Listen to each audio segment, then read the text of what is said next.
Okay. Delicious. Yeah, this is a strawberry, as you obviously know. And this strawberry is one of my focus stacked images. And it kind of is indicative of what we're going to talk about today. And what we're talking about today is taking sharp images, not just depth of field, but sharp images. So let's go to the splash screen here. So the title is Focus Stacking. And what we're going to be talking about is how to achieve tack sharp images. Not just sharp images, but really tack sharp images. Because that's what focus stacking allows you to do. It allows you to do two things. One, define your own depth of field. And two, get really, really sharp images. My background, you have these slides, so I'm not going to go through all of this, but I have been focus stacking for, well, probably close to 20 years now. Basically, here's my contact information. We did the cheat sheets up until the end of 2022. We're not doing them anymore. Here are my workshops that I teach. I am doing a How AI is Changing Photography on May 4th. That's a public workshop. I also do workshops for many camera clubs. So, focus stacking is basically a combination of shooting and post-processing. You need to do both things. The shooting is pretty easy, and the post-processing can be really easy. Matter of fact, it can be so easy, it's just a single mouse click. The shooting part is very easy. And the post-processing, although from a practical standpoint is going to be very easy to do, it's actually an incredibly complex process. So there's software that does this really complex process that you don't really have to worry about. It's going to do it for you, whether you use Photoshop or Helicon or Zareen Stacker or whatever other tool you choose. These are some of the tools there are. Helicon Focus, as I mentioned, has been around since right around 2000, maybe even before 2000. I'm not sure exactly when, but you know, it's a product made in the Ukraine, and I've been basically in touch with the fellow who wrote the software. Not recently, but in the early 2000s, I was when I first got started with this. So let's get into some essential information about focus stacking. So basically what it is we're going to be combining multiple images, each image focused at a different point. And it's going to create a single image with extended depth of field. And it's going to be much sharper than you could achieve any other way. So if we have this image, we may focus the first image right there. That's the closest part of this flower. The second image, we may focus right here, which is somewhere in the middle. And we may focus the last image at the furthest point in the scene. Now, typically we do more than 3 images.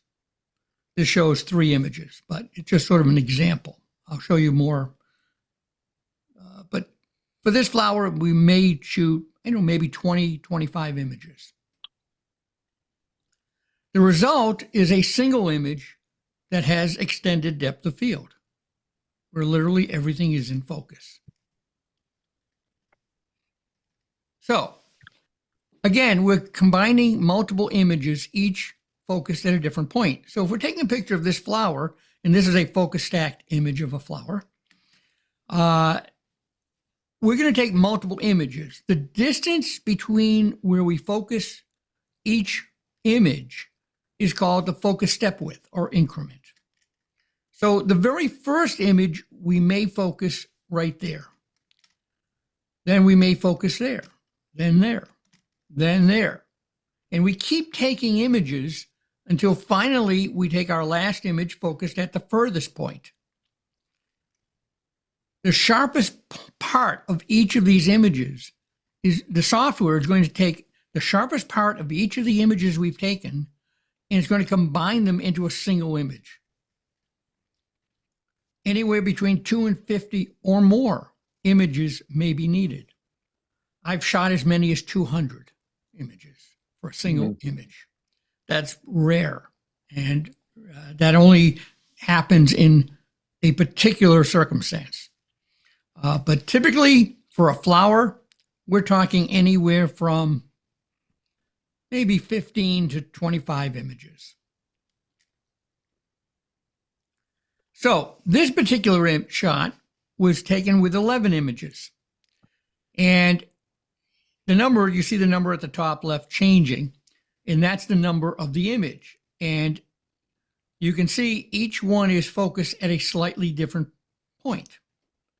Now, there's something else I want you to notice about this, is that every shot, every single one of these images, the flower is a different size. Observe how the flower is growing, and then on the first image, you see it drop back to a smaller size. Can you see how it's growing? This is an interesting concept called focus breathing, which we'll talk about in a minute.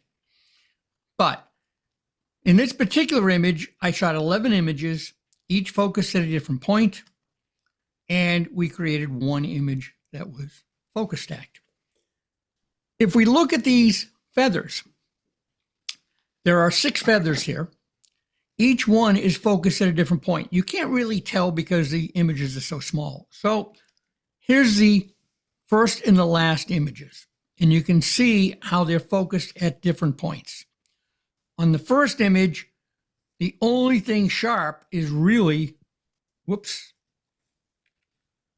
I guess I gotta get my pen working here, is really this area here. Just actually this part of the image right there is the only thing that's sharp in that image.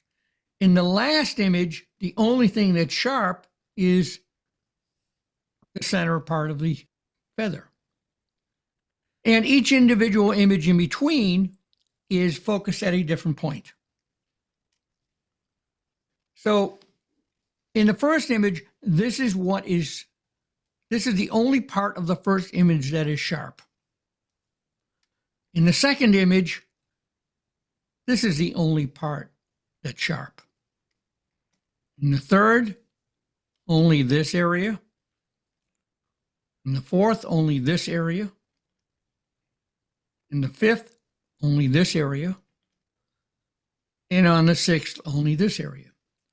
Now, if you look on the right side here, you see all of these, whoops, I can't draw a straight line, all of these parts of the image. So as I shot each of these, the software determined what's the sharpest part of each of these images. And then what it did is it combined them into one image. Mm. So we see how basically each of these sharpest parts of each image got stacked into one image. So that's what focus stacking is all about. By the way, if you have questions, just yell it out. So basically, focus stacking is best with macro or close-up images. It works really great with landscape images, but it's also useful in product photography. Well, this isn't really a product, but it's a geode. And I stacked this this is made up of 30 images.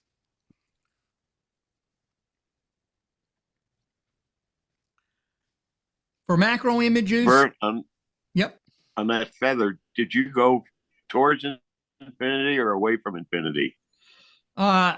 Typically, you focus on the closest point and then you move towards infinity. Because I've got the choice of, as to select whether I want to go from the infinity or to the infinity. It doesn't really matter. Doesn't matter. The software will handle it either way. So for macro images, Okay. 15 to 50 images or more. As I said, I've done up to 200 images. This one took 30 images.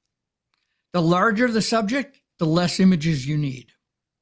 The closer up you get, the more images you need. Why? Because depth of field is reduced when you get closer.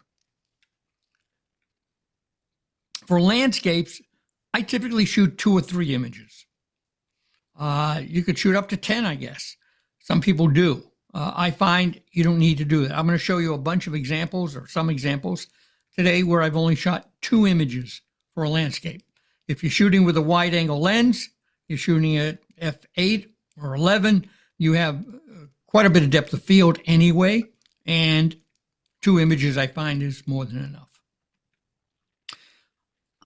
So focus stacking allows you to control the amount of depth of field, and more importantly, or as important, to take the sharpest images that your lens is capable of. You will take sharper images when you focus stack than you will any other way.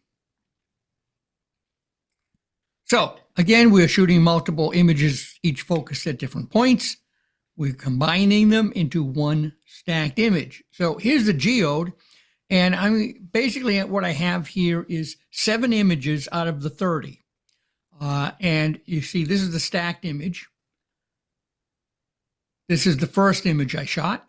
This is the 5th, the 9th, the 13th, the 17th, the 21st, 25th, and then the stacked image of all of them.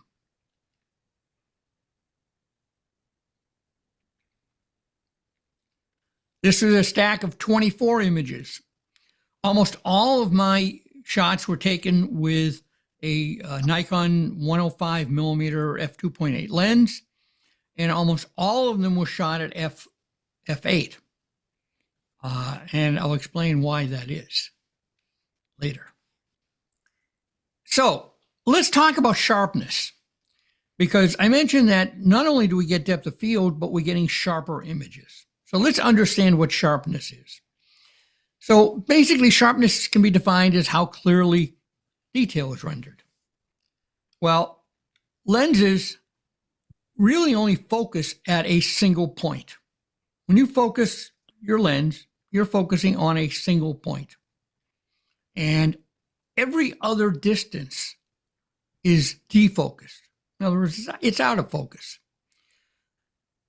Well, we have something called depth of field. Well, depth of field is defined as the distance between the closest and farthest objects in a scene that appear acceptably sharp. They're not sharp. Depth of field, anything within your depth of field is not sharp. It just appears sharp. There's a formula, a mathematical formula for calculating depth of field. And in that formula, there's one aspect called the circle of confusion, abbreviated COC. And basically it's defined as when you have a blur spot, at what point does it become indistinguishable from a single point? When does it start looking blurry? And it depends on how much you enlarge it. So if you look at this little chart on the right of all these dots, the ones in the center look sharp. They're not. They're all the same dots. The ones on the outside look much blurrier. It's because the circle of confusion changes. Value is changing because it depends on the amount it's enlarged. So 3 things affect depth of field when you're shooting. One is the aperture, the focal length, and the distance from your subject. But one thing affects the depth of field calculation, and that's how much do you expect to enlarge the image. That is the circle of confusion value. So, to review, aperture, small apertures, for instance, f16, f22, f32, yield more depth of field than large apertures. Okay? Lens focal length. The longer the focal length, the less depth of field we have. And focusing distance. The closer we are, the less depth of field we have. Now, two of these things affect our close-up photography automatically. If we're shooting with a 100 millimeter lens, let's say, which is a very common macro focal length, if we're shooting with a 100 millimeter lens, we have less depth of field than we'd have if we were shooting with a 50 millimeter lens. Because we're shooting close-ups, we have much less depth of field because of how close we are. So two of these things automatically affect our depth of field. The third thing is the aperture, and if you're not focus stacking, you're apt to shoot at f16, f22 to get more depth of field. That's a mistake. Let's look at this image. Pretty much everything in this image looks sharp. If we look at that red rock right there, that red rock looks sharp. But in reality, it's not sharp at all. So if we take an image and we don't enlarge it very much, our depth of field becomes much greater than if we enlarge the image. That rock is not sharp in either image, but it looks it because we didn't enlarge it very much.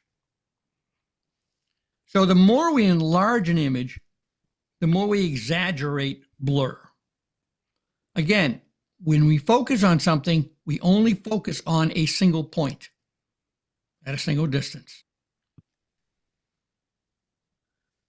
So the thing we have to understand is that sharpness and depth of field are very, very different topics. As the aperture gets smaller, depth of field increases, but overall sharpness decreases. Smaller apertures cause loss of sharpness due to something called diffraction. Diffraction occurs when light is passed through a small aperture. So in this little diagram, when we have a large aperture, a fairly large opening, there is a bending of the light. You can see how the light is bending, but it's nowhere near as much as when light passes through a small aperture. It bends much more. And we get significantly less sharpness at small apertures than we do at large apertures. So, one of the things I mentioned earlier was we don't want to shoot at f16 or f22 or small apertures. Because if we do, although we get more depth of field, we get a much softer image. High-resolution sensors tend to exaggerate the effect of diffraction. So, the thing to know about this is that the sharpest point for most lenses is about 2 to 3 stops from wide open. So if you have an f2.8 lens, the sweet spot for shooting is somewhere around f5.6 to f8. If you have an f4 lens, it's between f8 and f11. Okay, the sweet spot is the ideal aperture for shooting focus stacking. Because in focus stacking, we don't care about depth of field. We're going to create our own depth of field. What we do care about is sharpness. And we don't want to shoot at small apertures. We want to shoot at the sweet spot. So if we look at these two images, right here, this image was shot at f32, this one at f8. This is a steel ruler that I have. And we can see at f32, we have a lot of depth of field. And at f8, we have very little depth of field. But look at the sharpness in here between f32 and f8. Significant difference. We lose sharpness at small apertures. F8, this was shot with a 105, my 105 f2.8 lens, which I find f8 is the sharpest point for that lens. And that's where I shoot my focus stacked images. Most of them. Sometimes you want to vary it, and I'll explain why. So If we look at this image, this is a photograph I took of a magazine picture. And I like it because the magazine pictures are halftones. They're made up of dots, and we can really see the difference in the images. So this I shot it between f4 and f32. And if we look at the f4 image, we can see it's pretty soft. The f8 image looks really, those dots look really sharp. As we get to f16 and f32, we can see it softening again. So as I said, the sweet spot for most lenses is between 2 and 3 stops from wide open.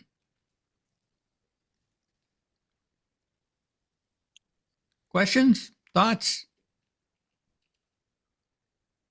Okay. So when you focus stack, you're going to want to shoot at your lens's sweet spot. This will give you the sharpest image you can get. Basically, the goal is to get the sharpest image you can get from using the best aperture in your lens, and then obtaining depth of field from the stacking process. Basically, you're always going to get the sharpest images at the sweet spot. There is an advantage, however, at shooting at smaller apertures, and that is you get to shoot fewer images.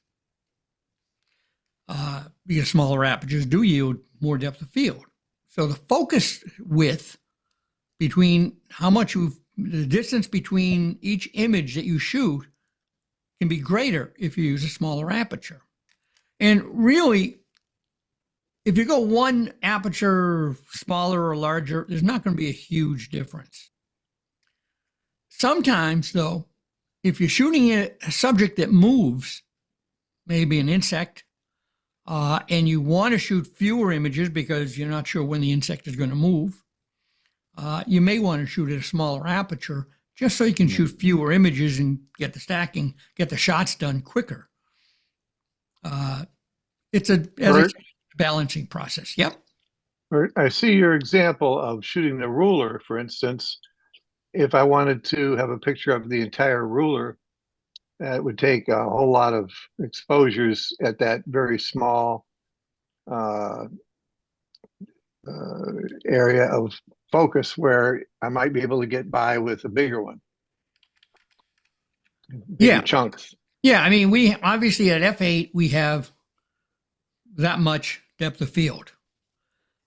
So if we magnify, we say, okay, I'm going to guess here 1, 2, 3, 4, 5, maybe another 5, maybe 10 images. Might get the whole thing in focus. That makes sense? If you only wanted to do it in 5, you could go a little bit the other way. You could use a smaller aperture. Mm-hmm. So it's just a judgment there, a judgment call. Yeah, but it wouldn't be as sharp. Mm-hmm. Again, there's a difference between depth of field and sharpness. And we have to understand that diffraction causes significant degradation of images when we use small apertures, depending on how small we go. I see. Thank you. Okay. So another thing to understand is that lenses vary in focal length, depending on where they're focused. But you didn't know that. So if you have a lens that is we'll say 100 millimeter lens, it's only 100 millimeter when it's focused at infinity. So basically the way we calculate lens focal length is when we focus at a subject at infinity, there is something called the nodal point of a lens. It's the optical center of the lens. It's not the physical center. Matter of fact, in some lenses, the optical center of the lens is actually in front of the lens, not even within the lens. So we have to know where that is. Of course, you don't have to know it. The camera manufacturer has to know it because they're going to tell you what kind of lens it is, what focal length lens it is. So if we measure the distance between the optical center or the nodal point of the lens and the sensor, when the lens is focused at infinity, that is the focal length of the lens. So if this distance is 100 millimeters, this is a 100 millimeter lens. The thing to understand is that if you don't focus at infinity, it is no longer a 100 millimeter lens. It is maybe a 95 millimeter lens, or a 90, or even less.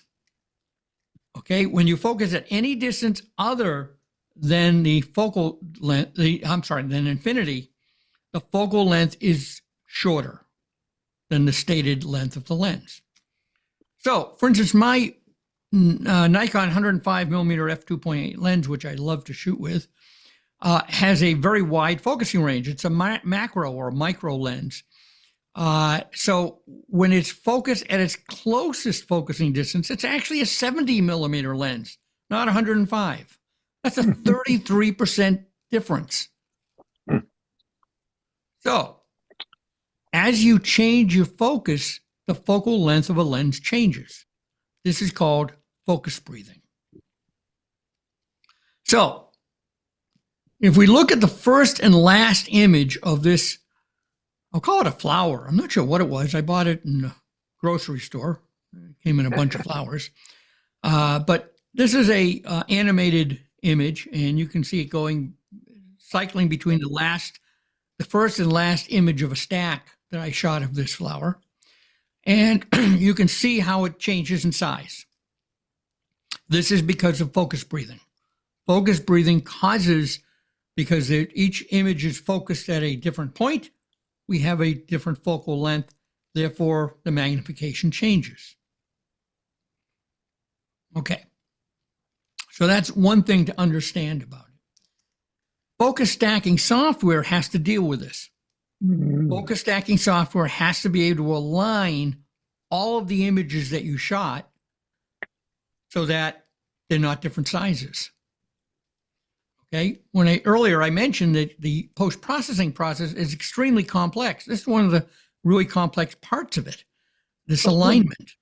But you don't have to worry about it. It's all done for you.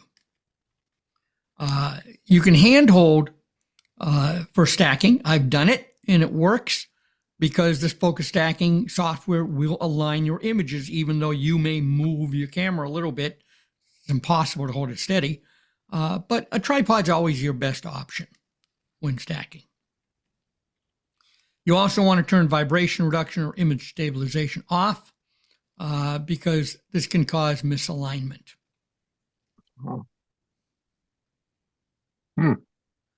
So in this image, I'm showing you the first, middle, and last image of a 24 image stack. And you can see how the size changes. That's the last. That's the first. And that's in the middle. So focus breathing is a real problem, but the software will handle it for you. When you're stacking, you always want to use a manual exposure mode. You want all of your exposures to be, all of your images to be exposed the same. You always want to use your base ISO if possible. Usually that's ISO 64, 100, or 200, depends on the camera. You're going to want to take a few test exposures before you start a stack to determine your best exposure. It's really easy to blow out areas, so I like to expose slightly underexposed images so that I don't ever blow out image highlights. It's much easier to extract details from shadow areas in post-processing software than it is highlights. Highlights, very easy to blow them out. So typically my stacks look underexposed a little bit. Shooting raw is going to be your best option for getting the most detail, especially in highlight and shadow areas. Helicon, Photoshop, and most other stacking programs can process raw images directly. You can, if you want, you can process your images and create JPEGs out of them or TIFF files. All of the software that I know will handle all of the different types. So it's up to you. But the way I do it is I bring my raw images directly into Helicon. It's the easiest. I like to do things easy. Helicon is basically a dedicated focus stacking and post-processing program. It's used to blend all the sharp areas of the images you take. It was created by Danilo Kozub in 2003. That's right. That's the year he did it. In the story Danilo told me is his brother was a chemistry student and he needed to photograph crystals and he needed to get more depth of field and he couldn't do it. So Danilo actually wrote the software to do that. He was the first person ever, as far as I know, to create focus stack software. So what do you need to get started? Well, that's the really great part about this is it doesn't take much. It's really easy. You need a tripod if you're going to shoot macro shots. It's pretty hard to shoot macro without a tripod. You need a DSLR or a mirrorless camera that can shoot in manual mode. So you need to be able to shoot in manual mode. Ideally, you want to have a macro lens for close-ups, or you can use a medium focal length lens with extension tubes. The problem with extension tubes are absolutely phenomenal for shooting macro images. But the problem with extension tubes is they reduce your focus range. So you won't have a great focus range with extension tubes, but you can still do it. If you have a 50 millimeter lens and extension tubes, you can still shoot focus stacked images. And for landscapes, whatever you like, doesn't really matter. You need Photoshop or other focus stacking software. Helicon is the one I will demonstrate today. But you can do it all in Photoshop. You don't need anything other than Photoshop. If you use Lightroom, you can use Lightroom and then you'll have to open the image in Photoshop to finish the process. So let's look at some sample images. This first one is the very first focus stacked image I ever took. It was taken on my kitchen table. I basically bought some flowers at the local grocery store, and this is the very first focus stacked image I ever took. I did this in 2007, it says. I'm guessing it was 2007. It might have been earlier, actually. But basically back then, cameras didn't have any features for focus stacking. And frankly, you don't need a camera that has focus stacking features. As a matter of fact, for almost 20 years, I did it manually. And even when I had a camera that did focus stacking automated, I still did it manually. And if I do shoot landscape images, I always do it manually because it's easier. It's really not hard. But basically, when I say manually, it's that if I take 20 images, I turn the focus ring a little bit for each image I take, and I shoot 20 images. Some cameras have automated features that allow you to automatically shoot the stack, but you lose control when you do that. So I almost like manual better. This is a feather from my parrot. And this is a 5 exposure manual stack. And this was I did not pull it out of her. She gave it up willingly. Found her on the floor. But basically just took 5 exposures and manual. So I basically took the focus on the closest part of the feather. I took a shot. I turned the focus ring just a little bit towards infinity. Took another shot. Did it three more times, took 3 more shots, and I had a total of 5 shots. And I could see that I had already focused on the furthest part. This is a 30 exposure stack.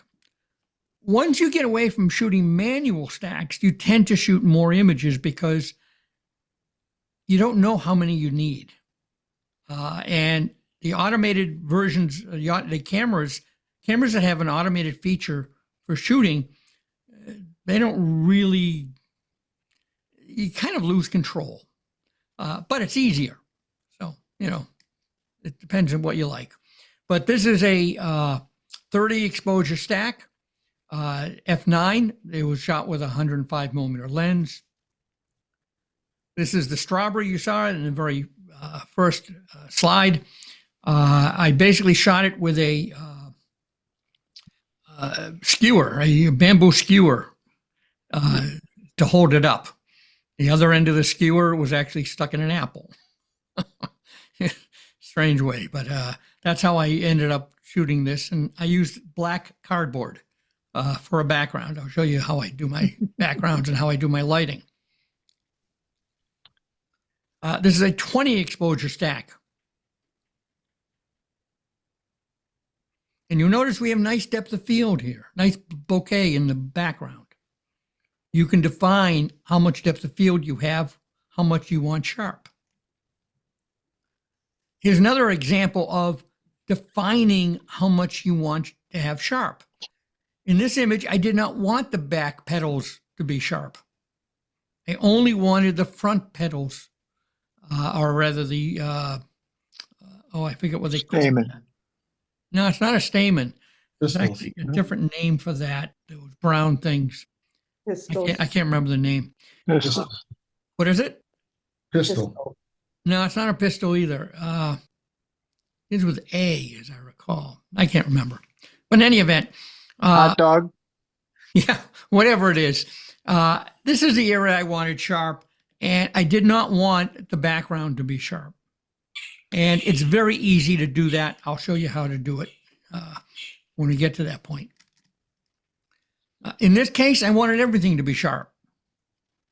So I basically shot it so that every part of this image was sharp. Anthers, that's what they call it. Anthers. Anthers. That's these little brown things right here. So in this case, this was 90 exposures. Wow. Each one about a half a second each. And I shot it at f11 because I would have had to shoot more images. So I wanted, the more images you shoot and the closer the focus distance between each image, the sharper your image is going to be. You can see the pollen. Yeah, and you get this, I don't know, these flower sweat. The one we're going to take today, I have one set up here. Actually, I think it has some moisture in it. I'm sure we'll see when we get to doing it.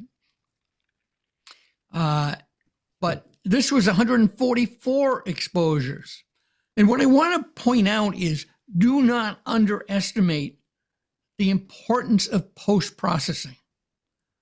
And when I say that because it's not just with focus stacked images, it's with all images. Post-processing is more important than the shot. Okay, the signature under my name on my emails is, I can't remember how I say it, but it's something like shooting the image is 10% of the fun, post-processing is 90% of the fun, and where the image becomes art. Post-processing is the most important thing you do. So if you look at this image on the left, that's prior to post-processing. The image on the right is after post-processing.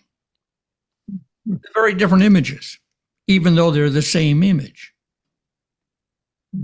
And almost all the post-processing is done with masking in either Lightroom or Photoshop. You can shoot close, closer, or even closer. We can call the image on the left a close-up, the image in the middle a macro, maybe closer to a 1-to-1 reproduction ratio, and the one on the right is an extreme close-up or extreme macro, maybe a 3-to-1 or 4-to-1. I'm not sure what it is. But when we shoot these images, the goal is to get depth of field and extreme sharpness. You've never seen a sunflower look like this. because this is sharper than anything you probably have ever taken. You can't get this kind of sharpness shooting non-focus stacked images. Tulip, 50 exposures. And again, you notice the background is blurred. And sometimes it looks better that way. This is the 40 exposure. Some people shoot That's a lot hard. of insects. I shoot a lot of flowers. Go ahead. Was there a question? It's just that that's beautiful. That's a piece of art. Well, one of the things about macro photography is that we're taking pictures of things that we can't see. Even though when I looked at this flower, I saw this, but I didn't see this. Because here we've created an image that is close up, closer than we'd ever look at it. We would never get this close and really stare at it that closely. And not only that, but we get to really study it in a way we can't do in real life. Yeah. So these images really become works of art. Indeed. And we can't achieve this any other way other than with focus stacking.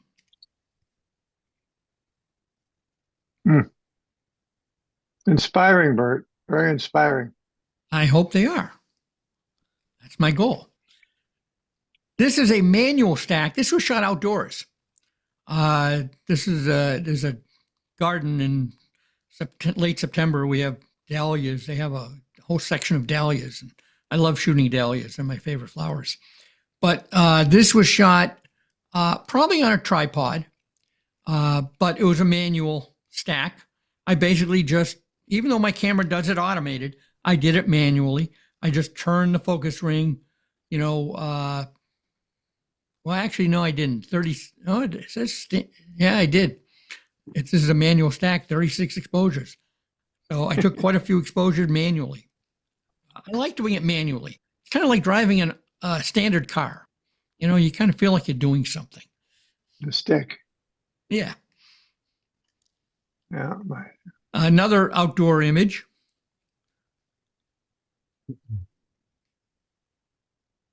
This was 60 exposures.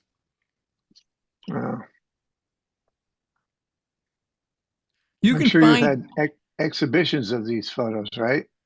Nah, I don't do anything like that. You can find subjects all around your house to shoot. It's amazing what you can shoot. And I've done some of these this week. But this one is the one I did a while ago. Just an apple. I sprayed it with water. It has a whole different look when you see it like this.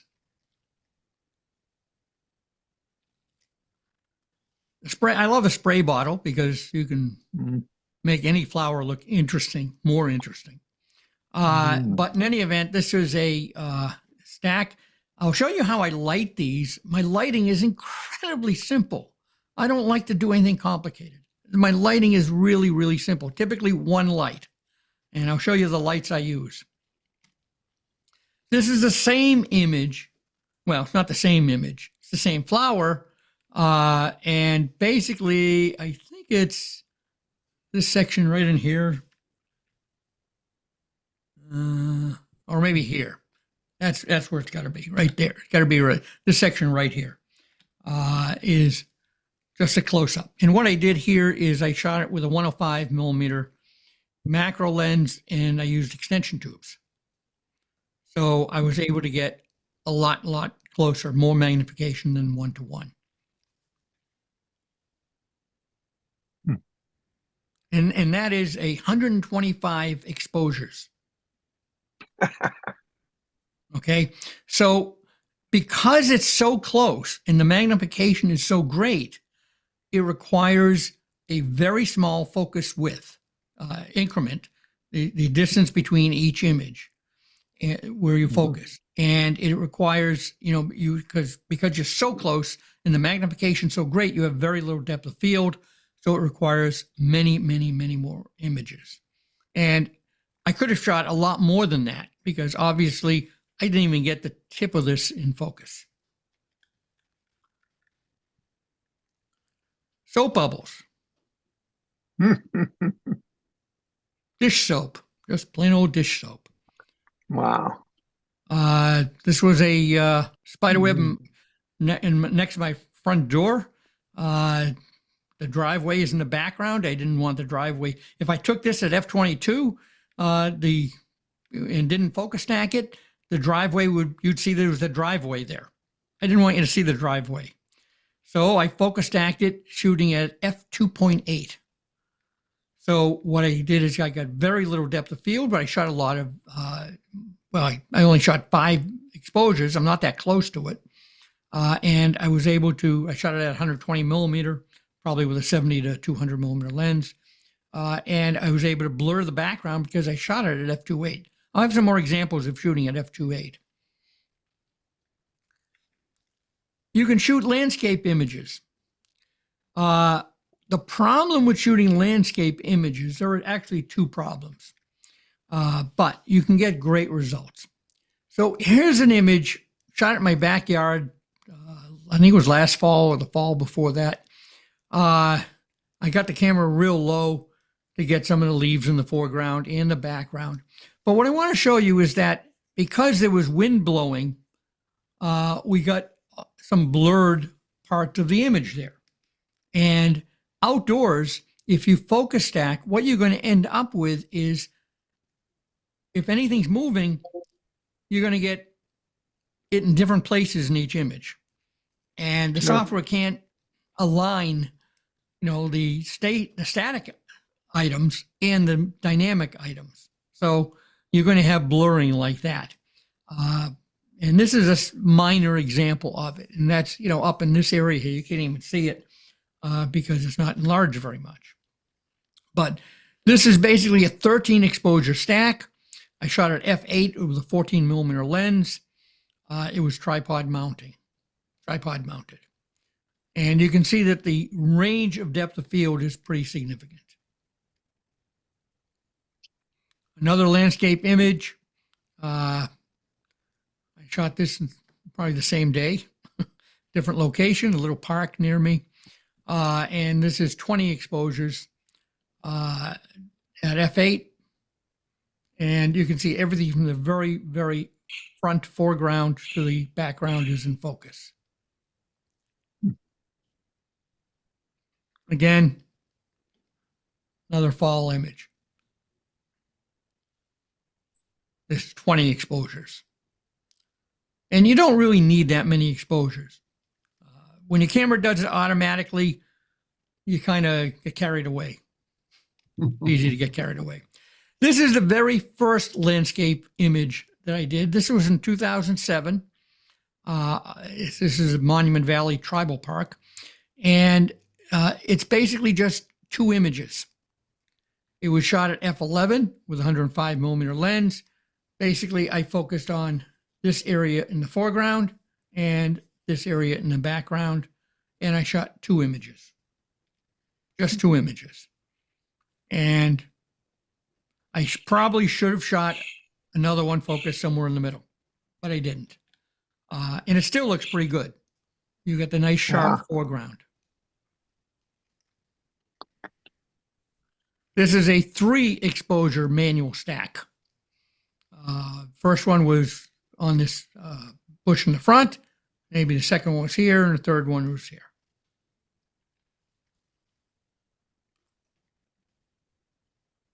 This is a 2 exposure stack. Shot at 28 millimeter. So I had a lot of depth of field at f9. And I basically focused on the cactus in the foreground and just something in the background.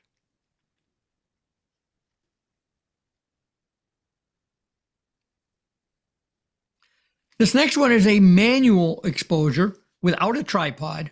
So I handheld this. This is Mount Denali in Denali National Park. And I basically took 2 shots. And you can see the 2 shots at the left. and it's cycling between the two shots. This one is focused on the trees in the foreground. This one's focused on the mountain. And even though it was handheld and the shots aren't perfectly aligned, the software handled it beautifully. And you can see the image on the right is where we have this tree is where I focused initially, the first image, and then on the mountain, and they're both sharp. I probably should have done another one on these trees here, but I don't mind that blur, a little bit of blur there. Gives it a little more depth. But you can handhold and shoot focus stacked images. Product photography is really easy to do with focus stacking. This is a 30 exposure stack.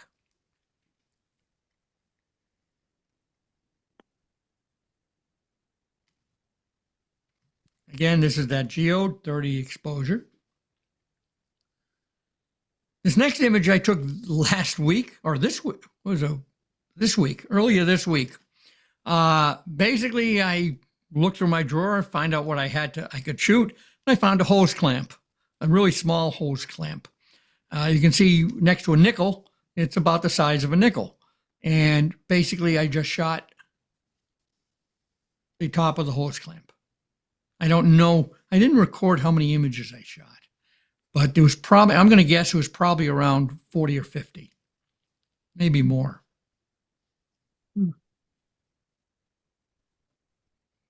But you can see the extreme sharpness, and you see details that you could never see with your eyes.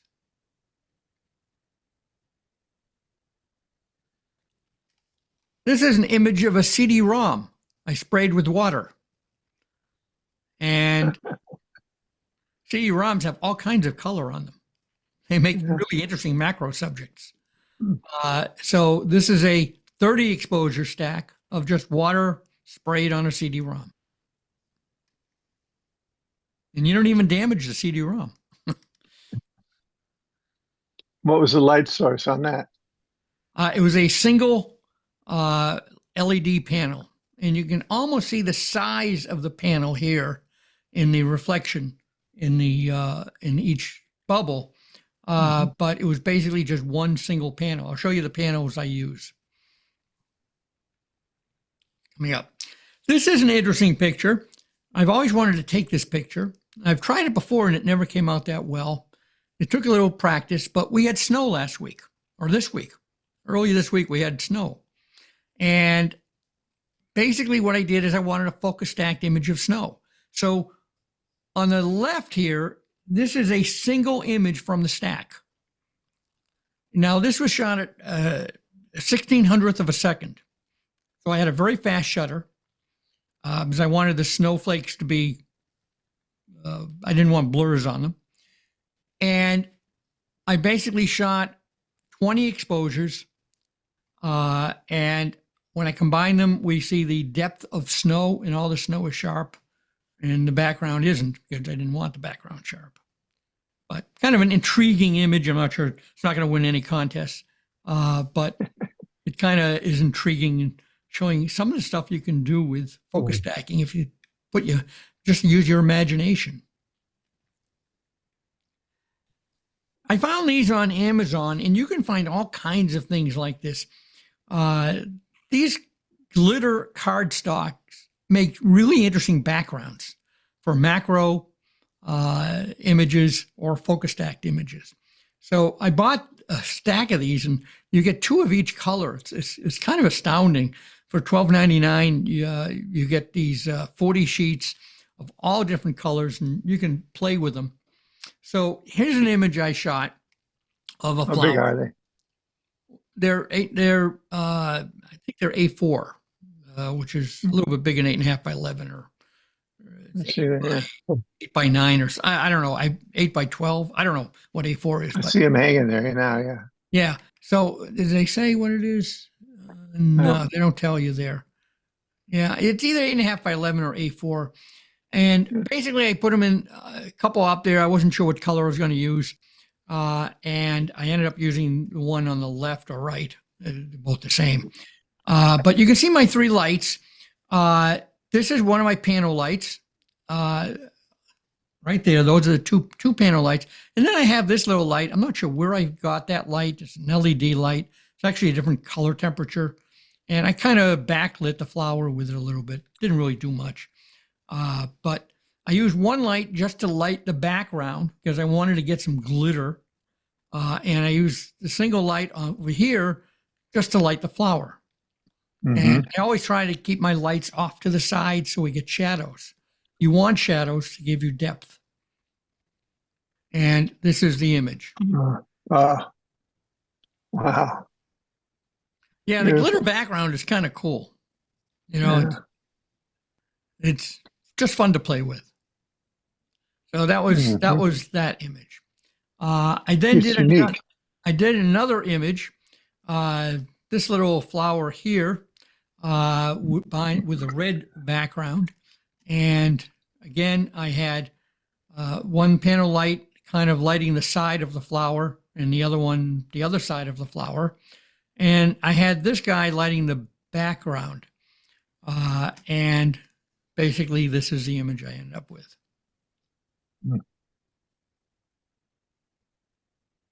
And I got to tell you, I looked at this flower thinking, I don't know what this is. I don't know what kind of, I don't even know if it's a flower. It came in a bouquet of flowers I got from the grocery store. And when I look at this picture, it's totally different than anything I saw with my eyes. Cheese grater. Just using one of those glitter things in the background. And this is one of my favorites.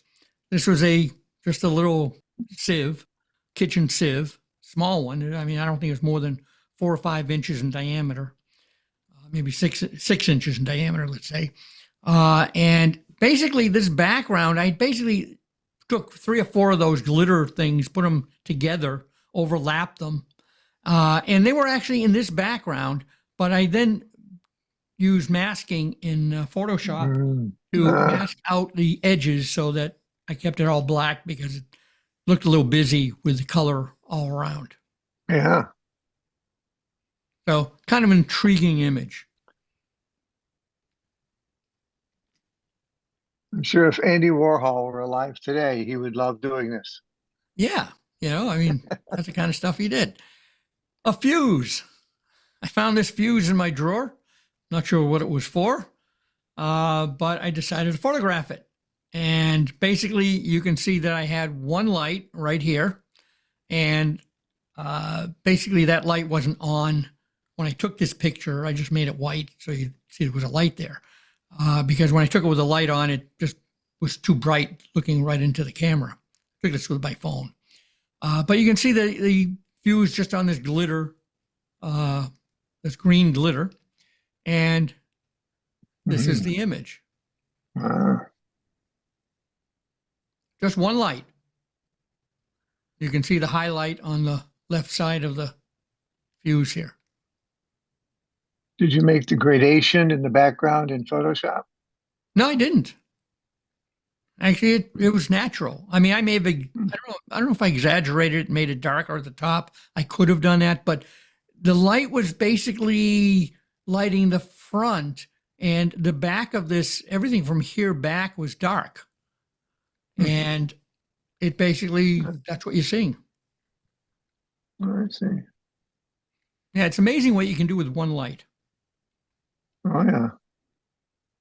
So now that you've seen some of the results, let's talk about how you shoot the images. You want to have your camera on a tripod for macro shots. For landscape, you can shoot handheld, but you just want to deviate too much between the shots. You want to keep it as aligned as you can. You're never going to have it perfectly aligned, but the software can handle, as long as you don't move your camera, too much off to the side. You want to shoot in manual mode. You want to take some test shots until you get the exposure right. And this is the one thing that I find critical in shooting stacked images. And I went crazy before I started doing this. You need a bookmark image. So what I'll do is I'll take a bunch of exposures. I'll shoot one. Well, too bright because I'm shooting manual. So I make it a little darker. I shoot again. Still too bright. Take another one. And too dark. Take another one. Until I get the exposure right, the way I like it. Then what I do is I take my bookmark image, and it's always my hand. I just basically put my hand in front of the lens, take a picture. This tells me that the next image is going to be the start of the stack, not those test images I was shooting. And basically, it's just a bookmark image. You can follow two different processes, automated or manual. I've talked about this a little bit, but let's talk about automated. Automated is where your camera takes the images. Nikon calls it focus shift shooting. Canon calls it focus bracketing. Other camera manufacturers may have different names for it, but basically the menus on the right show the Nikon menu and the Canon menu. And the Nikon menu at the top, the Canon menu at the bottom. These may be old, so newer cameras may have slightly different menus, but they're basically the same options. You have a number of shots to take, a step width. We're going to talk more about this step width because this is a really confusing thing, or Canon calls it focus increment, Nikon calls it step width. But basically it's a value typically between 0 or between 1 and 10. And then we have, the number of shots, and we have this exposure smoothing, which will basically smooth the exposure if you don't use manual exposure. But you should use manual exposure so that every image is exposed the same. Then you won't have to worry about this exposure smoothing. And then basically you just start. And once you start, the camera will take a picture, change the focus, take it in the picture, change the focus, take a picture, keep doing that until the number of shots have been taken.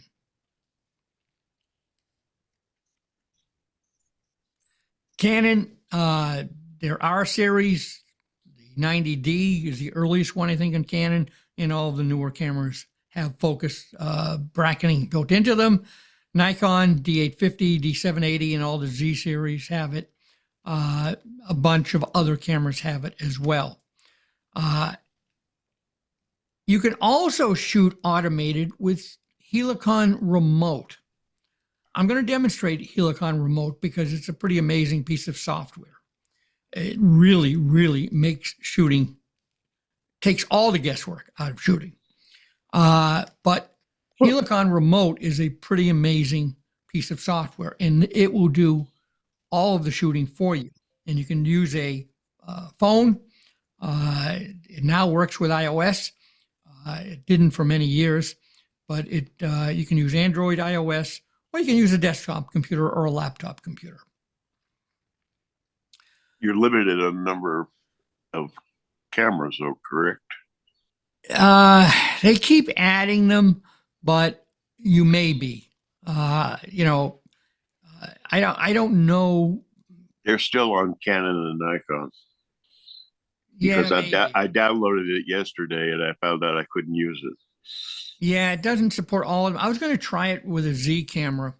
I'm actually testing out a Z8 right now from Nikon. And I was wondering, I was kind of curious if it would work on that. So you're right. It doesn't work on all cameras. It takes them a while. Since the war in the Ukraine, things have been slow to get updated as well. It's absolutely amazing how many products we get from the Ukraine. You know that most of the automotive harnesses, the wire harnesses, come from the Ukraine? Yeah, well, an awful lot comes from the Ukraine. And, they were located in Kharkiv. I'm not sure if I get the name right, but right on the Russian border. And they were one of the first towns to get hit. So things are a little slow. They have done one update, I know, since the war started. So I'm not sure where they're working from or how they're doing that. They're probably but working on drones. If you want to shoot manually, literally you're going to move the focus ring on your lens just a little bit between each image, going towards or away from infinity, depending on where you initially focus. it's maybe a little more intensive, and it may not be as accurate because the focus step width you're kind of guessing at. But it works. And I did it that way for 15 to almost 20 years. And I still do it manually sometimes. So as I said, it makes you feel like you're doing something. For landscape images, it only takes a couple of images to shoot. And I always do landscape images manually. I never automate that. So Helicon Remote is where you basically connect your camera via USB cable to your desktop or laptop. You can also do it to your phone. And when you do that, you then get software on the desktop or laptop. It looks like this. And basically, this is my situation right now. I have this sunflower. It's a real sunflower. I usually shoot a fake flower, but I happen to have a real one today. You can see my camera aimed at my 105 millimeter lens aimed at this flower. And we're going to do a stacking right now using Helicon Remote. So let me... Your background's walking. What's that? Your background is walking. Isn't it? Oh, no. No. Sorry. No, I have a black piece of cardboard behind the flower, and that's what we're going to see here. So it was a reflection. I'm going to stop sharing, and actually, I'm going to start sharing again. Why did I do that? I didn't need to stop sharing. Okay, so this is Helicon Remote. I'm going to turn my camera on now.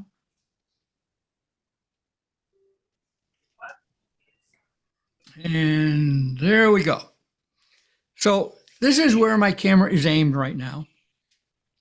The way this works is that I have full control of my camera from this software. So you see that the camera is a Nikon D750. I have manual exposure mode. I have it set to 100th of a second at f8. I have an ISO of 400. Now, I have a LED light that's lighting it up. You can't see it, but let me see. Can I switch back? There we go. Let's see if I can show you this light. Well, it's right there. It's a big, long LED light, and it's just aimed right there. Why can't I? There we go. Okay. I'm shooting raw. If I want to change it, I can change it to any of the options the camera has available to me. I can change the ISO. I can change anything I want. So let's just change it from 100th of a second to a 250th of a second, just for sake of argument. If we click this button here, fast preview, we're going to see what the preview is going to look like at that exposure. And there it is. It's a little dark. Well, I happen to know from experimenting earlier that I want to shoot this at 100th of a second. So let's look at the preview there. There it is. Now, if I shoot it at something other than 100th of a second, let's say a 40th of a second, we have the ability to see the blown out areas. So I happen to know at 100th of a second, I'm going to get about the best result.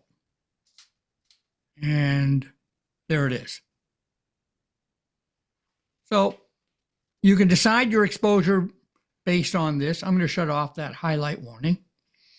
And the next thing we do is we need to focus. So what we want to do is we want to tell Helicon the closest part of this flower I want to focus on. So I'm not going to do this left side. We're going to go from the center of the flower outward. So I want to focus maybe right around this area. So these little guys right here allow me to change focus. So if you can see what I'm doing here. changing focus. This changes it a lot. This changes it a little. And this changes it even less. Really fine tune. So maybe that's the first place I want to focus. Right about here. And at that point, I'm going to click on A. A is going to set my the closest point. And you see a little lock shows up. Now I'm going to focus on B. So we're going to move the focus.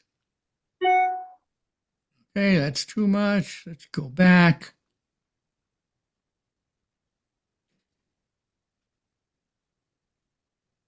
And this point right here is the furthest. So I'm going to get that sharp. And that's about it. Now, one of the things I like to do is I like to go a little bit beyond, just to make sure. Doesn't hurt. So I'm beyond that point. So I click B. And now I have my 2 points set. At this point, I can look down here.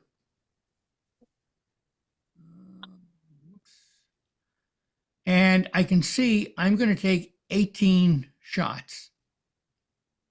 Well, why don't actually, no, I'm going to take 7 shots.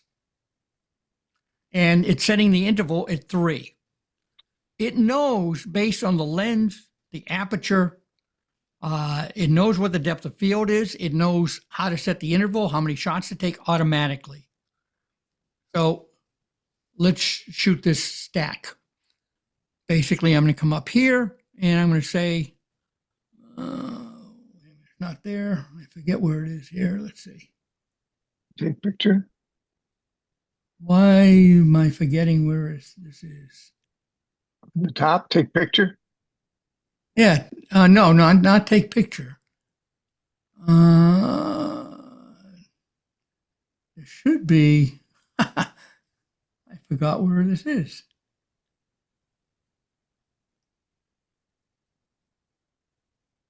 This is strange. Hold on here. Oh, start shooting. There it is. Okay, so we're starting shooting. So there, it's now focusing on the front, the closest part. And it's taking one picture after another.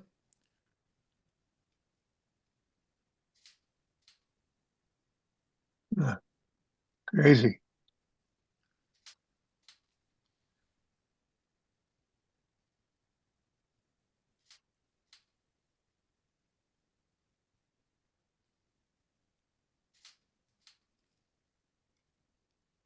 Now, the best way to do this is with an electronic shutter. Helicon Focus doesn't, well, this camera doesn't have an electronic shutter. My D850 does, and that's typically what I use. So you're not using your actual shutter. So here we go. We have 7 images we're taking. And I did not get to the back. I'm not sure why.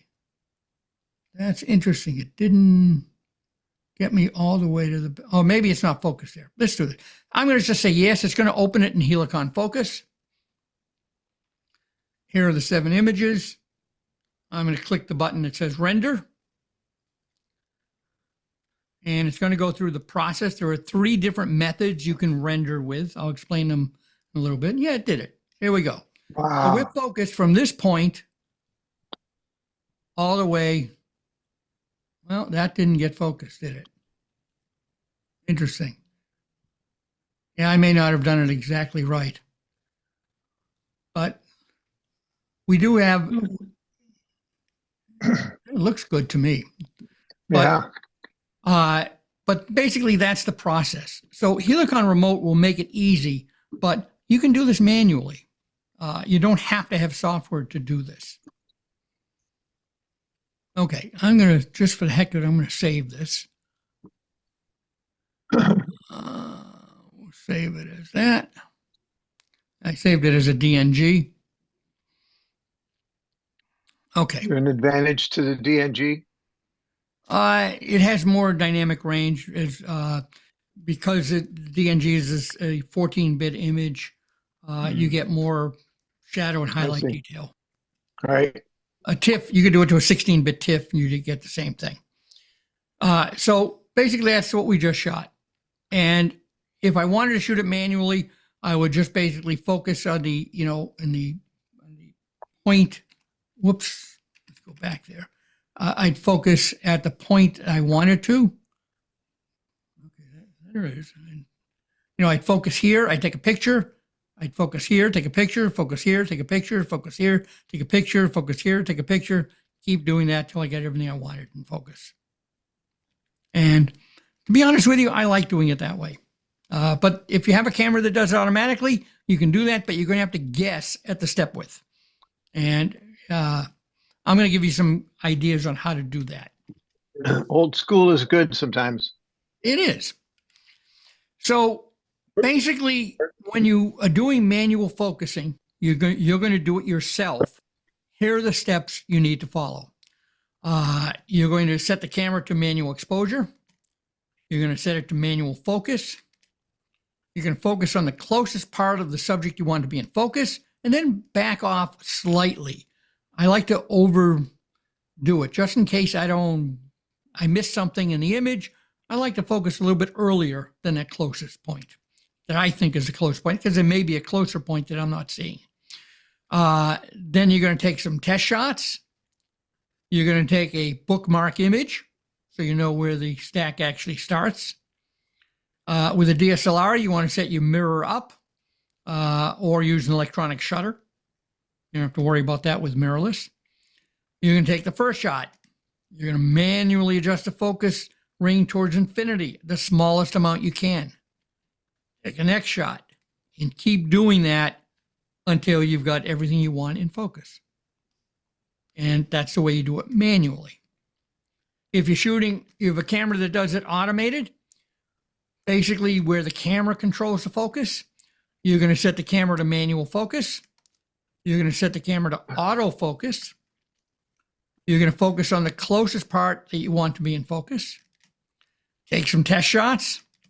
Take your bookmark image. Again, mirror up or silent shooting, electronic shutter. You're going to want to set the focus step, the focus increment, or the step width. And the recommendation I have is always go smaller than you think you need. Try 2 or 3 for very close subjects. 3 or 4. This is where a camera has a range from 1 to 10. 2 or 3 for close subjects. 3 or 4 for very close-ups. I'm sorry, for close-ups that aren't as close, and 4 or 5 for landscapes. Now, that hose bracket that I took a picture of earlier, I had the focus step width at 1, the smallest the camera would do. And I took a lot of images. Yeah. The smaller your sensor, okay, or using a close subject or a long focal length, you need to use a shorter step width. You're going to want to set the number of shots. And let me emphasize and overemphasize, you cannot take too many shots. Okay? The only thing you can do is take too few shots. If you take too few, you can throw them all out because it won't work. You need to take more than you think you need. There may be other settings depending on your camera. You start the shooting process. When the shooting ends, you're going to want to look at the last image on your camera. And you're going to have to, you want to enlarge the furthest part of what you want in focus and make sure it is in focus. If it isn't, all you have to do is leave everything as it is, change the number of images to maybe another 10 or whatever you choose, and start again. And it'll start from the last point that it focused at, and it'll take more images. And again, you can't take too many more. Taking more is better than taking less. Like the sunflower. Yeah. Now, if your middle name is Precise, which I don't think anybody here has a middle name of that, you may want to use this formula. This formula is how you calculate the step width. And by the way, this is just for anecdotal purposes. You're not going to want to do this. Basically, you have three values: circle of confusion, an f-stop, and a magnification value. So with a full frame sensor, which is 36 millimeters wide, at f8 with a 0.75 to 1 magnification ratio, basically your step width is going to be 1.19 millimeters. This is totally useless information, but this is how you calculate it. However, be aware that your camera has a step width, typically 1 to 10. That step width has no relationship to any values. It's an arbitrary number, and it changes based on the lens, your focus distance, your aperture, a variety of things. So the step width is a very arbitrary thing. My recommendation is 2 to 3 for very close subjects, 3 to 4 for close-ups, and 4 to 5 for landscapes. Bert, does it vary depending on the number of shots you take? No, the step width is just the distance between the focus distance between each image. And the value of 1 to 10 has no relationship to actual distance. Interesting. It's going to change. You know, Nikon actually has a description, which I love this description.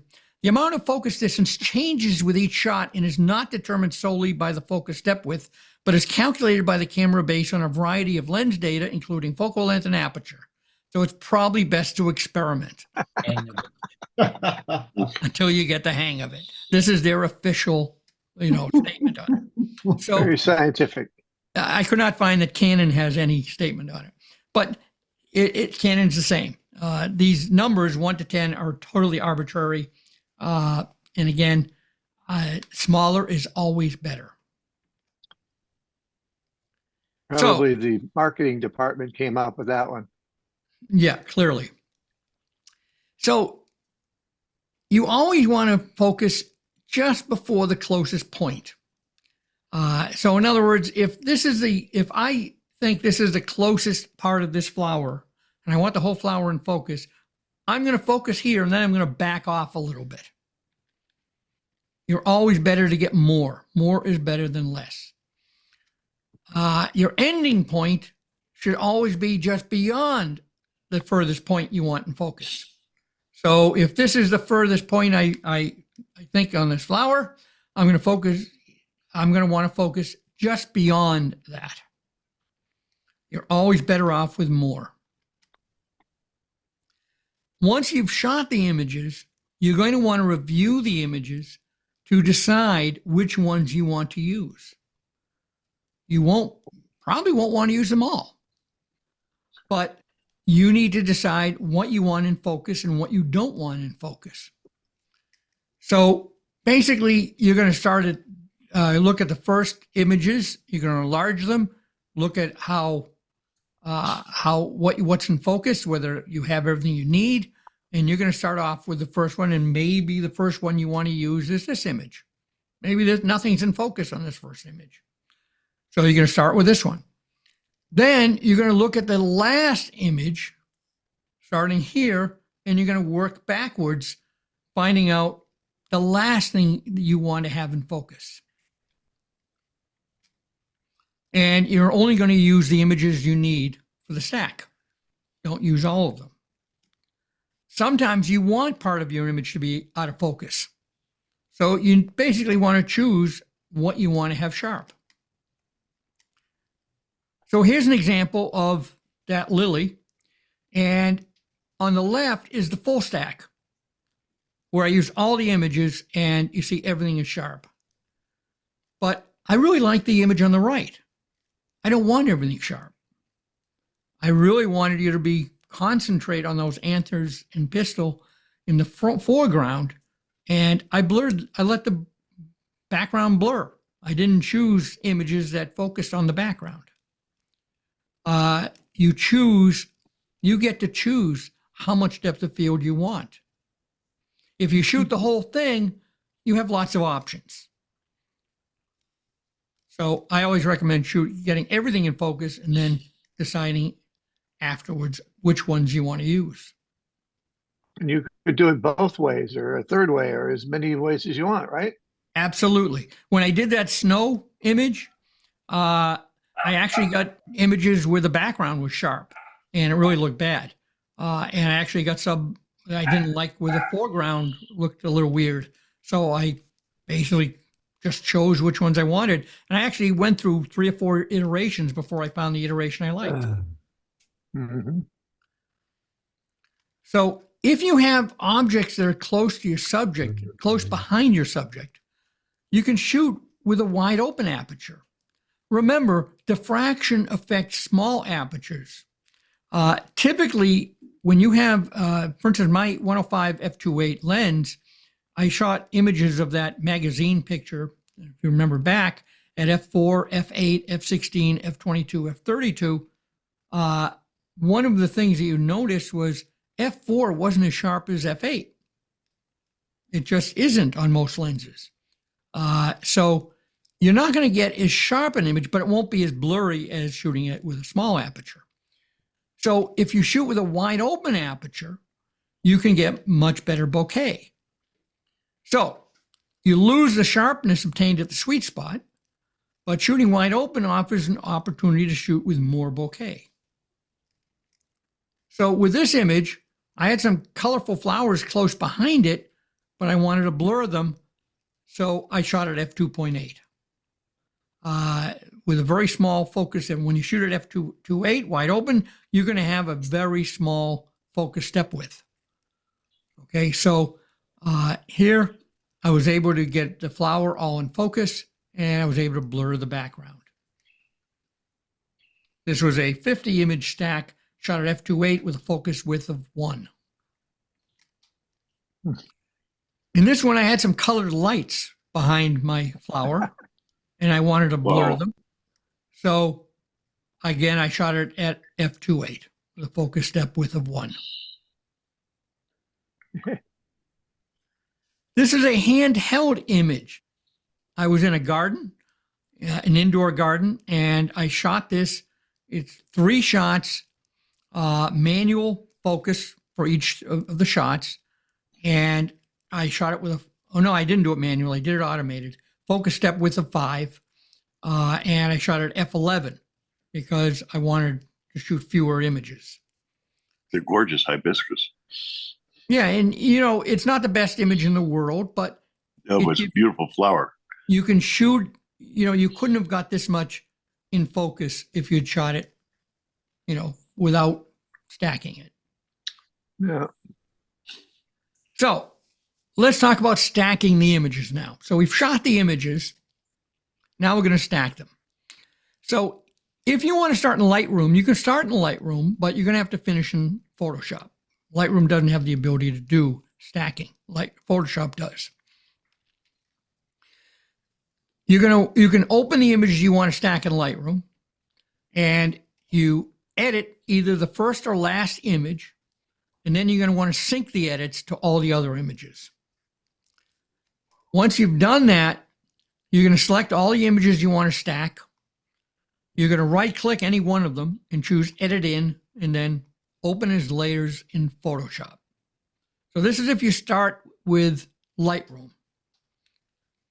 And once you do that, it's going to open in Photoshop, and I'll show you in a minute where we go from there. But if you start with Photoshop, you're going to basically start in Adobe Camera Raw if you're editing raw images. Again, you're going to edit the first or last and sync the edits, similar to what you do in Lightroom. Then you're going to open the files in Photoshop. Once in Photoshop, you need to go to the File menu, choose Scripts, then Load Files into Stack.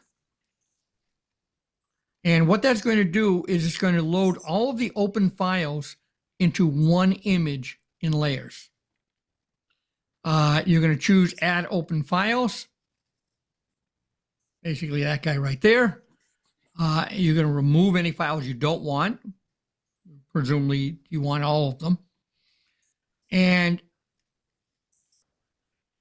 at this point, you now have a one document in Photoshop, whether you came from Lightroom or you started in Adobe Camera Raw, and we have layers. So we have our layers here. What we're going to do is we're going to select all of them. So you're going to click one, hold the Shift key down, click the other, and you'll have them all selected. And at that point, you're going to go to the Edit menu and choose Auto Align Layers. And when you do that, you're going to choose the auto option, which should be the default. And you're going to click OK. At that point, Photoshop is going to go through and align. Remember I talked about focus breathing and how each image is going to be a different size? Photoshop at this point will align every image together. So it's going to make some bigger. A number of the images will become bigger because they were shot at a shorter focal length. At that point, you're going to go back to the Edit menu, choose Auto Blend Layers, and you're going to choose Stack Images, and you want these guys selected, and you're going to click OK. This actually does the stacking, and it's going to stack all of the images together. So let's actually, well, yeah, let's actually go and do this in Photoshop.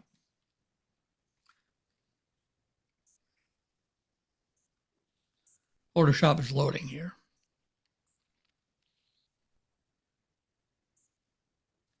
Okay, so we have Photoshop here, and I happen to have these feather images that I showed you earlier. I'm going to select them all, and I'm going to bring them all into Photoshop. These are JPEGs. I'll move this out of here. So I now have each image. So here's one image, another. You can see them all, and you can really see the focus breathing. They're not, obviously not in order. This is the one that shot the closest part of it, and I don't know. Does that matter? No. If they're in order? Nope, doesn't Okay. matter. Good. So at this point, I'm going to come in here and say File, Scripts, Load Files into Stack. And what it's going to do is going to take each of these images, and I'm going to say Add Open Files, and I'm going to hit OK. So right now, it's loading them in, and there we go. So if we go to our Layers panel, we see all of the files in layers. I'm going to right-click this guy and say Close Others. We don't need to see them all. So here we go. We have our one document with all the images in there. We're going to select them all. I click on the first one, hold Shift, click on the last one. I'm going to go File. Edit. Edit, Auto Align Layers. So now what it's going to do, if we look at each one of these, you can see the different sizes. So Photoshop Auto Align is going to align every one of these images together. Again, let me select them all, Edit, Auto Align. We're going to choose Auto and OK. And we're going to let it do its thing. Okay. Now, let's take a look at some of these images. I'm going to basically, okay, so here's one image, and you can see that it moved the image and resized it. And we actually, each one of these is going to be a little bit different.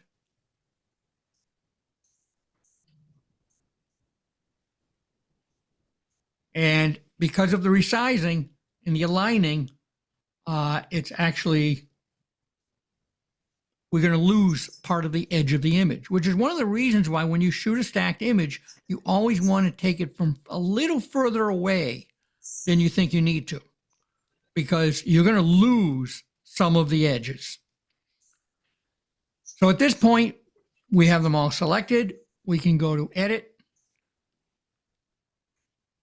auto blend layers. When we do this, stack images, we're going to keep everything checked, and it's going to do a content-aware fill of any transparent areas. So it's going to try and fill those areas. You can uncheck that if you don't want to do it. I'm going to uncheck it. And we'll hit OK, and it's going to work for a little bit. And there we go. So what we see happened is we got layer masks. Every one of these images has a layer mask. So if you look at this image, you can see the layer mask on each of these. So what it's doing is hiding any of the out of focus areas from each image, which is basically showing us the sharpest part of each image. So if we hide each of these, we see this is the only part of this image that was sharp. And that's what's being used. Who does that better, Helicon or Adobe? They both do it well. A Helicon gives you other options, which we're going to see, that Adobe doesn't give you. So here, if you want to get started with focus tagging, I highly recommend you try it with Photoshop, because Photoshop does a pretty good job. There's a few extra steps involved. You're going to see that Helicon's easier. There's fewer steps, and there's more options. So we are done here. So now if you start in Helicon from Lightroom, so let's say you're in Lightroom and you want to run Helicon from Lightroom, you can do that directly without going into Photoshop. Basically what you want to do is you want to select your images from the stack, and you're going to right click and choose export, then choose Helicon. So when you choose export, you're going to have an option for, whoops, I don't know why there's two Helicons here, but there are two. Only one's grayed out. You're going to choose Helicon Focus, and it will export these images to Helicon. So you can do this after you've edited the images. There are two choices. If you're shooting RAW, you can edit your images first, and then take those images and bring it into Helicon. Or as I like to do, I like to bring the RAW images directly into Helicon, and then I edit the single image that gets created. And you go from Bridge. You can go, I believe you can. I'm pretty sure there's an option in Bridge to do this, but I couldn't tell you how offhand. Okay. I don't use Bridge very often anymore. To bypass the Lightroom completely. What's that? That would, using Bridge would bypass the Lightroom completely then. Well, I bypass Lightroom and Photoshop completely, and I don't use Bridge. I'll show you. Yeah. I'll show you how I do that. Yeah, you just dump them in. Yeah, I just dump them in, right? So this is what I do. You can open raw images in Photoshop, Adobe Camera Raw. You can do your syncing. So if you're going to Photoshop and you want to do your editing first, you can edit your images in Adobe Camera Raw. You can sync the edits, and then you'd have to export your images to either DNG or JPEG or TIFF, and then import them in. It's a lot of work, a lot of extra work. I don't recommend it. But if you're in Adobe Camera Raw, you can choose Save Images, and you can save them as DNG, and then you can bring all those in. But again, I'm going to show you an easier way to do it. So let's do this in Helicon now.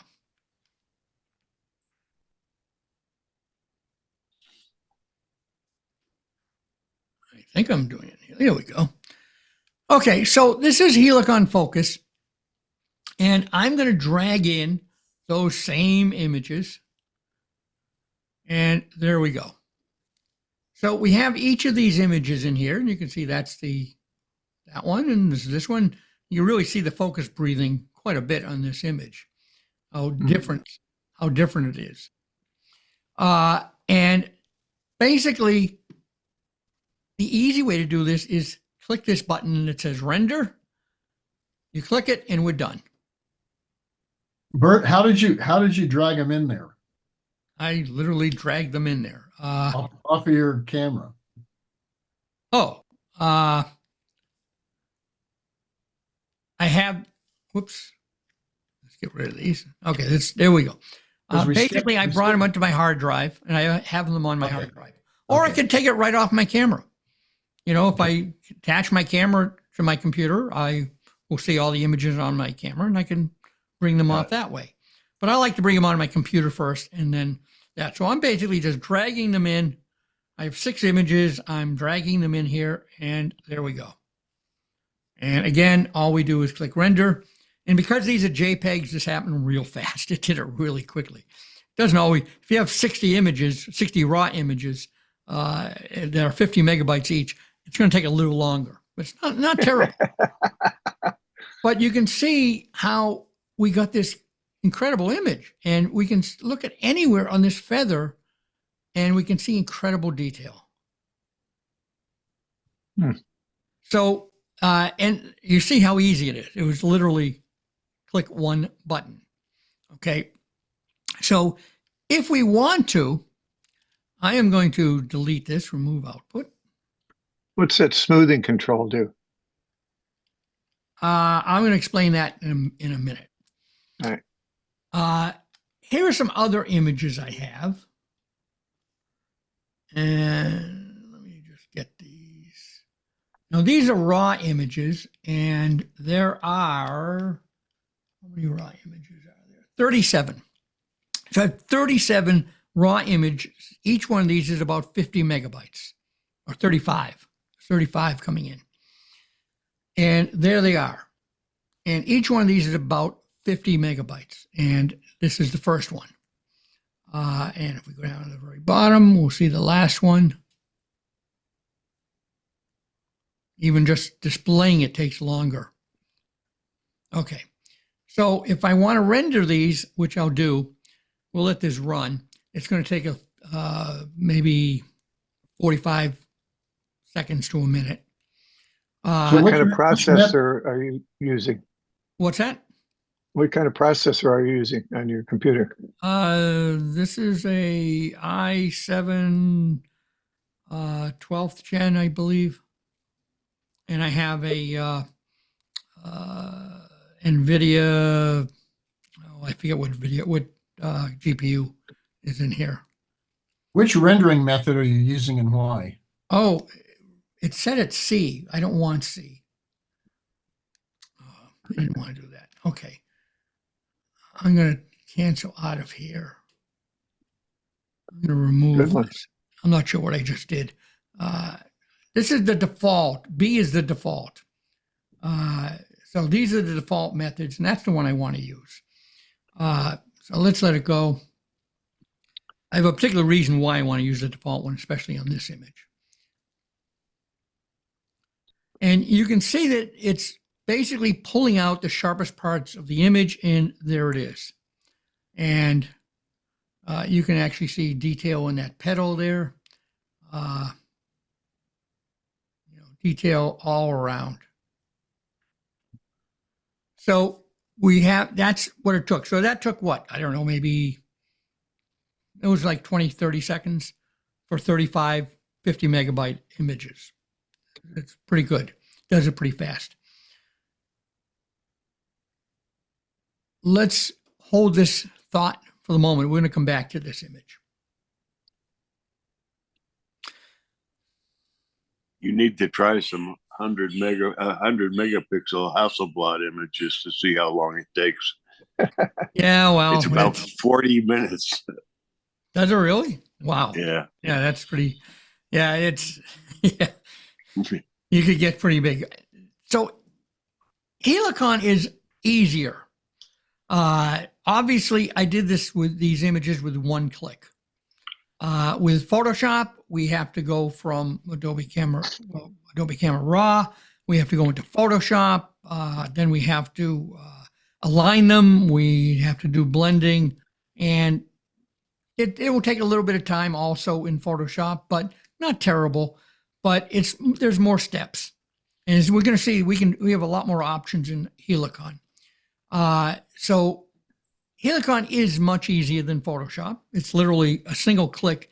99% of the time, all you need is a single click.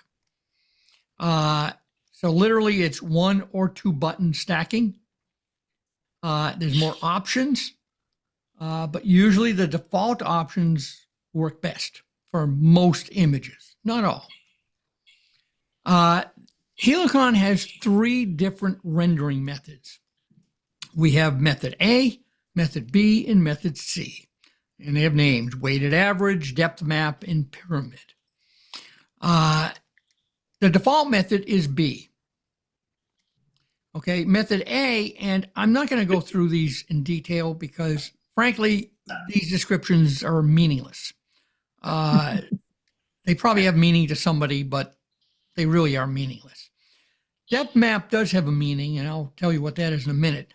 But each of these methods, according to Helicon, have different attributes.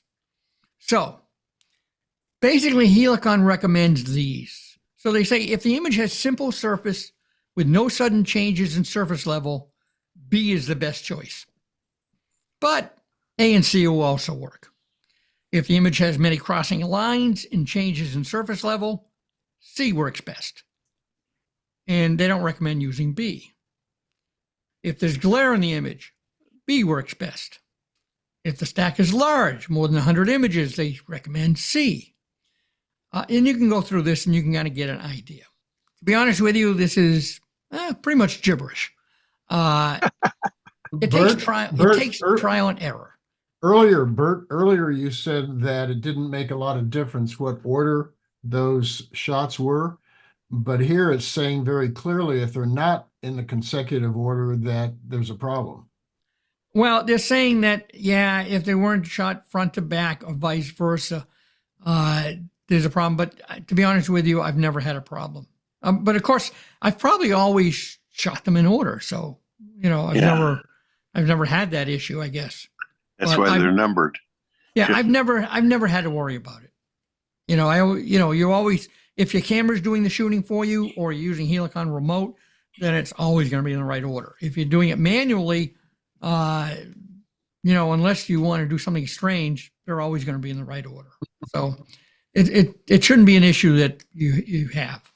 And I just did the feathers and they weren't in the right order. So I don't know, but it worked fine with B, and they have a minus sign there. There are 2 other settings, depending on which method you choose. The radius is not available with method C, and they're saying higher values can help get rid of minimize halo at the expense of detail. I'll show you what halo is in a second. I think in the next slide we'll have it. But again, there isn't a big difference. Most images, they're saying 3 to 5 works best. The radius of 8 is the default. And to be honest with you, I never change it, ever. The other option is smoothing, and this is available in all 3 methods. And it depends how low smoothing, it says, produces a sharper image, but transition areas may have artifacts. To be honest with you, I never, ever change it. I never change it from the defaults. I shoot B, radius of 8, smoothing of 4, which is the default, and I do that for every image I've ever done. Now, can we get into a problem? Yes, but what I found is changing these doesn't do a whole lot. So these are the default values. If we look at these images, this is an image of a flower, and basically what we have is a flower petal here and a flower petal here. And what we have is what Helicon's referring to as a halo. It's this area right here. You can see there's no detail in there. It's because of focus breathing. Because what happens is as we enlarge the image or make it smaller, because we're enlarging it, we're going towards infinity.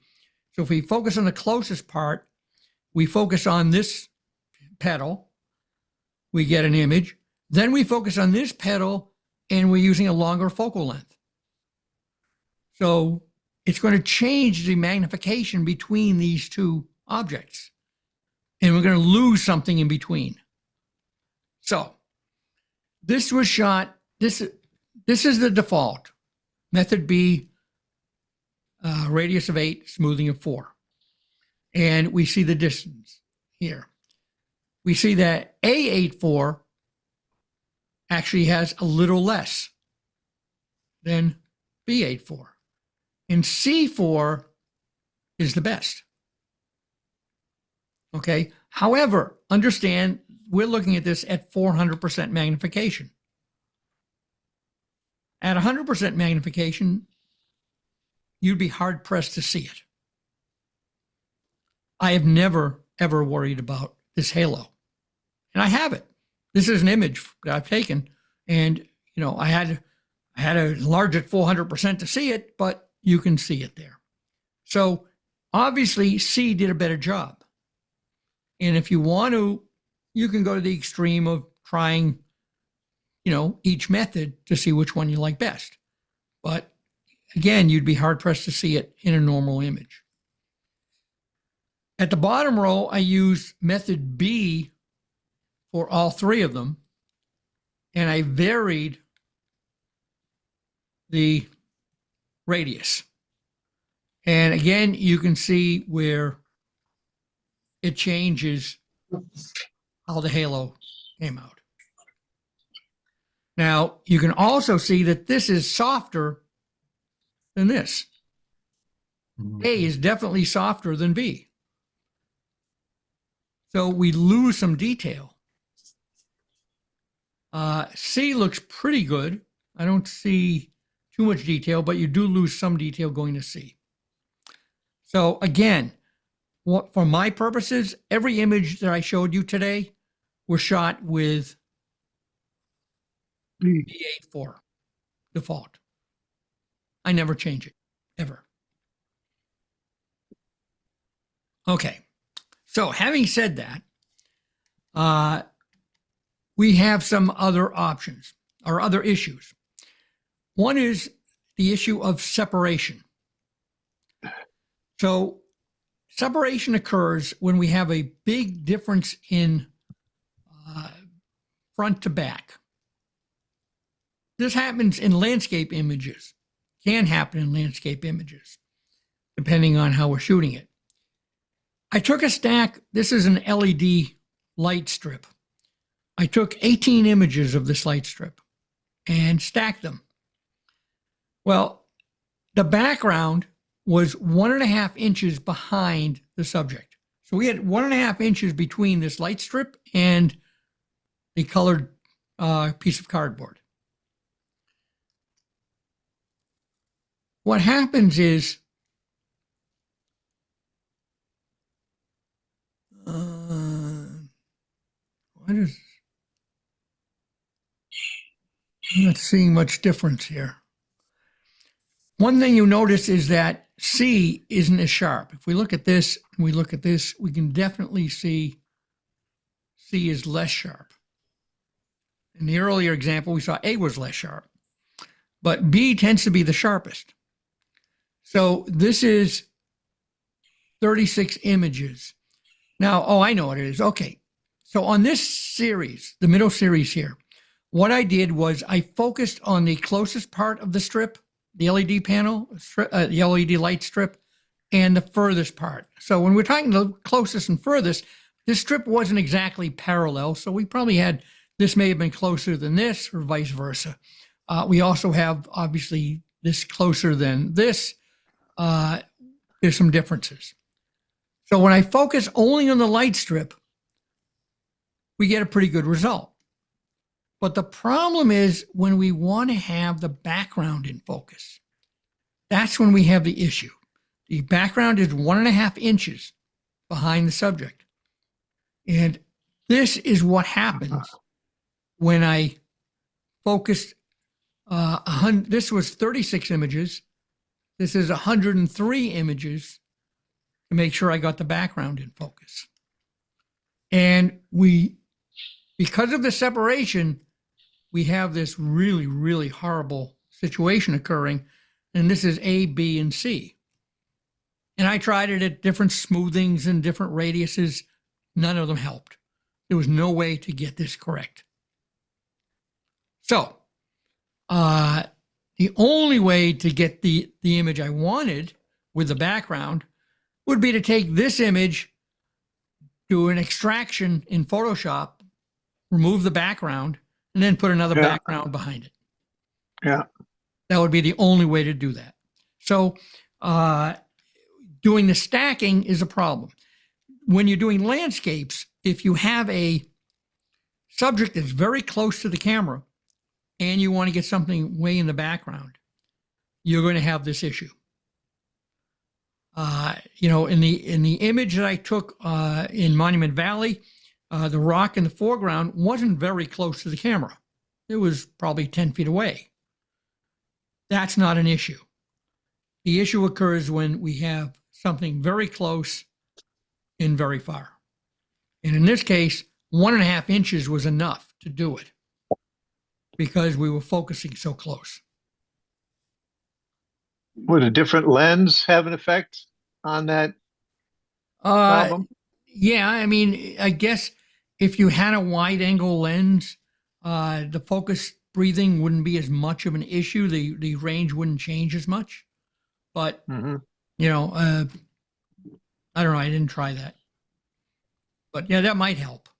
But I still don't think you'd get a good image. But if you just want, you're just focusing on the light strip, no problem. But if you want the background. I don't know if this is off topic, but what if you're using a fisheye lens? I have no idea. That's way off topic. Yeah. Yeah, I've never tried. I don't even own a fisheye anymore. I used to own one. I don't have one, so I couldn't even try 8 millimeter. 8 millimeter. Fair enough. Okay, so we did this in Helicon already. I showed you how the Helicon stacking. So sometimes we can have ghosting, and there are other areas can have artifacts, like we saw in that last image.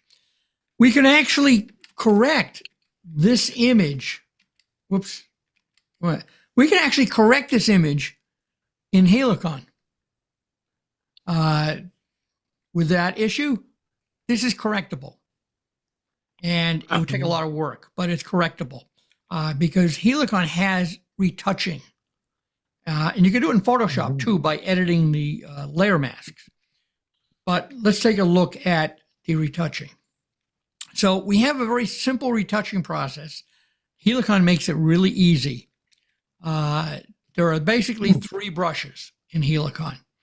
We have a copy from source brush, a clone texture brush, and an erase brush. These 3 brushes work kind of like the brushes work, like the clone tool works in Photoshop. Similar, but not exactly the same. Actually, it's easier. I'm going to stop sharing for a second. I need to reshare this because I need to share with sound. There's going to be sound in here. I have to tell it we want to share sound.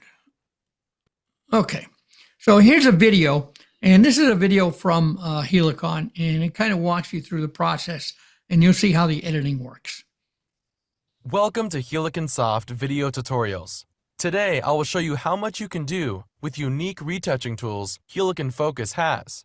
I will start by opening a short stack of 5 images by Colin Hutton.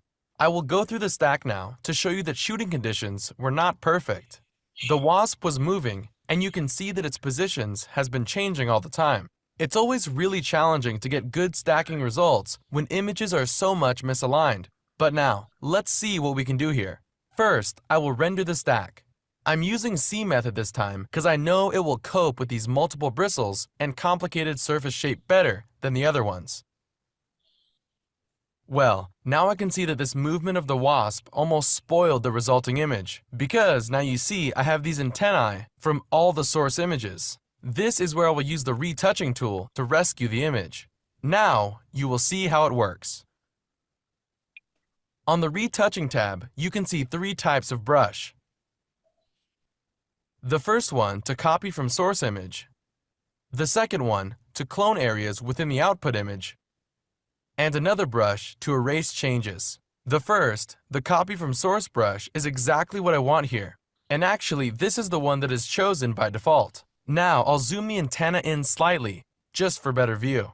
To proceed with retouching of this antennae defect that I have now, I will first need to find the source image with the best focused antennae. Then, I will use this layer to replace the relevant problem part of the output image. I'll just go through the stack until I find the best image to copy from. I think that this is the one. Antennae look much more focused here than on the rest of the images. I have the source image on the left and the output one on the right. There's another great feature of Helican Focus that makes retouching really simple. The source and output images are perfectly aligned. It means that I don't have to make any effort to fit the copied area exactly in the same place, unlike with any usual general-purpose image editor. Now, I'll increase the size of the brush a bit to speed up the process. You may also use square bracket keys for this. What I also like a lot about this brush is that it has a preview option, which makes it absolutely handy for retouching of different kinds of artifacts. Now, I can see how it will look like, and it seems just fine to me. So I use the left mouse button to apply the copy from source brush. Look, just several clicks and it's done. When you say retouching, you usually think of something complicated and time-consuming. But with Helican Focus, it's really simple. I had a short but really problematic stack, but managed to receive perfect output image.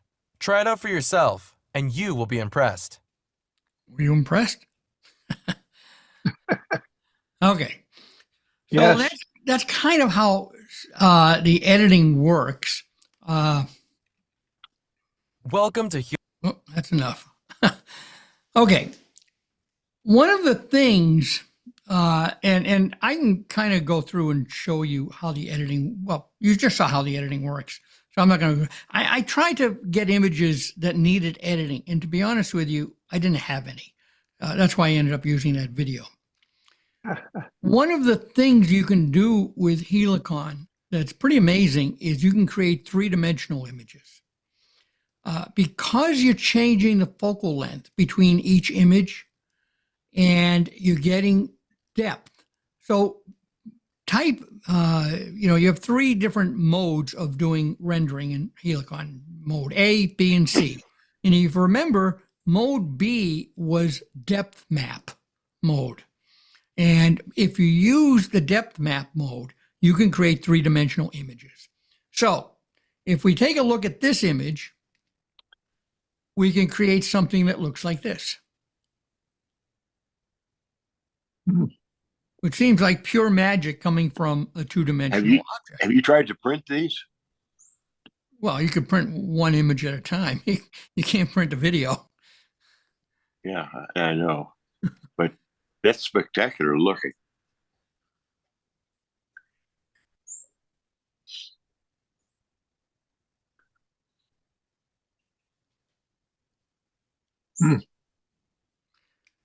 Okay, so Amazing. let's go back to this image that I edited earlier. Here we go. So we stacked all of these 35 images. There are 35 images in here. And we stacked all of these images and got this one stacked image. To create a 3-dimensional image, we basically go to, this is retouching, by the way. If we go to retouching, we can see how we can retouch, but this doesn't need any retouching. If I want to erase something, I could erase something, but we're not going to do retouching here. You can add text and scale which frankly I've never done in here. But let's go to saving. With saving, we can choose export 3D model. And when we do that, that's all it takes to create your three-dimensional. Wow. And you can change the rotational speed, speed it up, slow it down, the angle. There's a bunch of options here. And you can do normal quality or highest quality. And then you can export it. So let's do normal quality here. And we can go to File. We can save the model. And that's just saving the model now. We don't want to do that. Wait a minute. How do we? I forgot how to do this. File. Save the video. Oh, save resolution. We can choose the resolution we want and save it. There we go. Oh, that's a snapshot. I don't want a snapshot. Oh, save video. This is what I want. Save video. So we can choose the resolution. We can choose the frames per second, number of revolutions. So we'll do 2 revolutions. We'll save it. And we're saving an MP4 now. So we're saving a video of it. Now, is this a file format that can be brought into Photoshop and some of their Any video editor. programs? Any video editor. Yeah, an MP4 can be edited with any video editor. That's a standard video format. Right. You can bring it onto a phone. You can, do anything you want with it. You can save stereo, which I've never done. I'm not sure how to do that. Parallel stereo, I guess you have to look with, create 2 images. I'm not sure. The old stereo images. Is Stereopticon. Yeah. Stereopticon, yeah. But you can do, so basically here we go. We have the, Magic Eye. 3-dimensional. And you saw how painless it is to create it. It's ridiculously simple. Bert, that looks like the still image out of that video is different than the single image you started with. It appears to have more depth. Well, there it is. No, it doesn't. Okay. Yeah, but in the depth map, mode B allows Helicon to create this depth map, which allows it to create a 3-dimensional video. And then you can change the light source and so on. Yeah, there's all kinds of options. And I haven't played a lot with it, but, Oh, I'm going to play with it this afternoon. Yeah, you can do... I've got orchids everywhere in my yard, so... There you go. And then you can also do a publish to web, and this creates all the files you need to put it on a web page. What's the animation? Create animation. What's that do? Create animation. It comes off your screen. Not sure. Let's save this at 33%, so it's because it's so big. We're going to go there and see. I don't know. I haven't done that. I haven't played with it. Boy, that's nice. Wait a minute. Let's copy that. So here's what got created. It's a web animation. So it's basically a web page, and everything it needs to create that. Oh, all cells. Yeah. Yeah. There's GIF files, there's JPEGs, there's SVG files. I'm not sure what it's doing. I years ago, I actually put this on a web page. I had this on a web page. I used to sell Helicon, and I actually had this on a web page. Then I did it, but I haven't played with it since. So, But yeah, you have all kinds of, you can export layers into Photoshop. So if you want your layers, you can play with the layers in Photoshop. There's tons of things you can do in Helicon. It really is incredibly Share on powerful. Facebook. It's a lot of stuff. Okay, so things to consider. A lot of things. Your lens selection. Shorter focal lengths require close shooting, which can create a problem in lighting. If you're too close to your subject, it's really hard to get light on it. You get more depth of field with shorter focal lengths, but you get more depth of field due to the focal length, but because you're shooting closer, you get less. So you don't really gain. Longer focal lengths, 100 millimeters seems to be a really popular macro focal length in a 35 millimeter full frame. That gives you the ability to shoot far enough away from your subject so you can light it. It also gives you less depth of field because of the longer focal length, but you're also shooting further away, so you get a little more depth of field. So it evens out. Bottom line is use your sharpest lens, whatever lens you like. You can always use extension tubes for lenses that don't focus close enough. The problem is they will limit your range of focus. So you may not be able to get everything you want in focus. These are the lights that I use. They are stupid cheap. Amazon. And really, really great. I've been using these for years. I first created this, 4 or 5 years ago, this presentation. And the price was pretty close to what it is today. Hasn't changed a whole lot. $35. $45. Now, there are 2 versions of this. It comes with this tripod. Yeah. 2 tripods and 2 lights. Now, there's a cheaper version with a shorter tripod. It's just a little shorter. It's not that much shorter. But they have 2 different versions. And it also comes with these gels, which I've never used. You can also light with an LED. They're internal now. What's that? They're internal. You can dial them in. Oh, some LEDs, yeah. Some LEDs let you change the color temperature. Yeah. But not quite to the extent of red, no, cyan, or yellow. Yeah. But in any event, you can make it brighter, make it dimmer. So if you use 2 of them on a subject, you can have one of them a little dimmer than the other, which is pretty handy. These lights can be used for a myriad of things. I have one right now lighting my face. If you look at my glasses, you can probably see it right there. But in any event, these lights are great, and they're dirt cheap, and they work really, really well.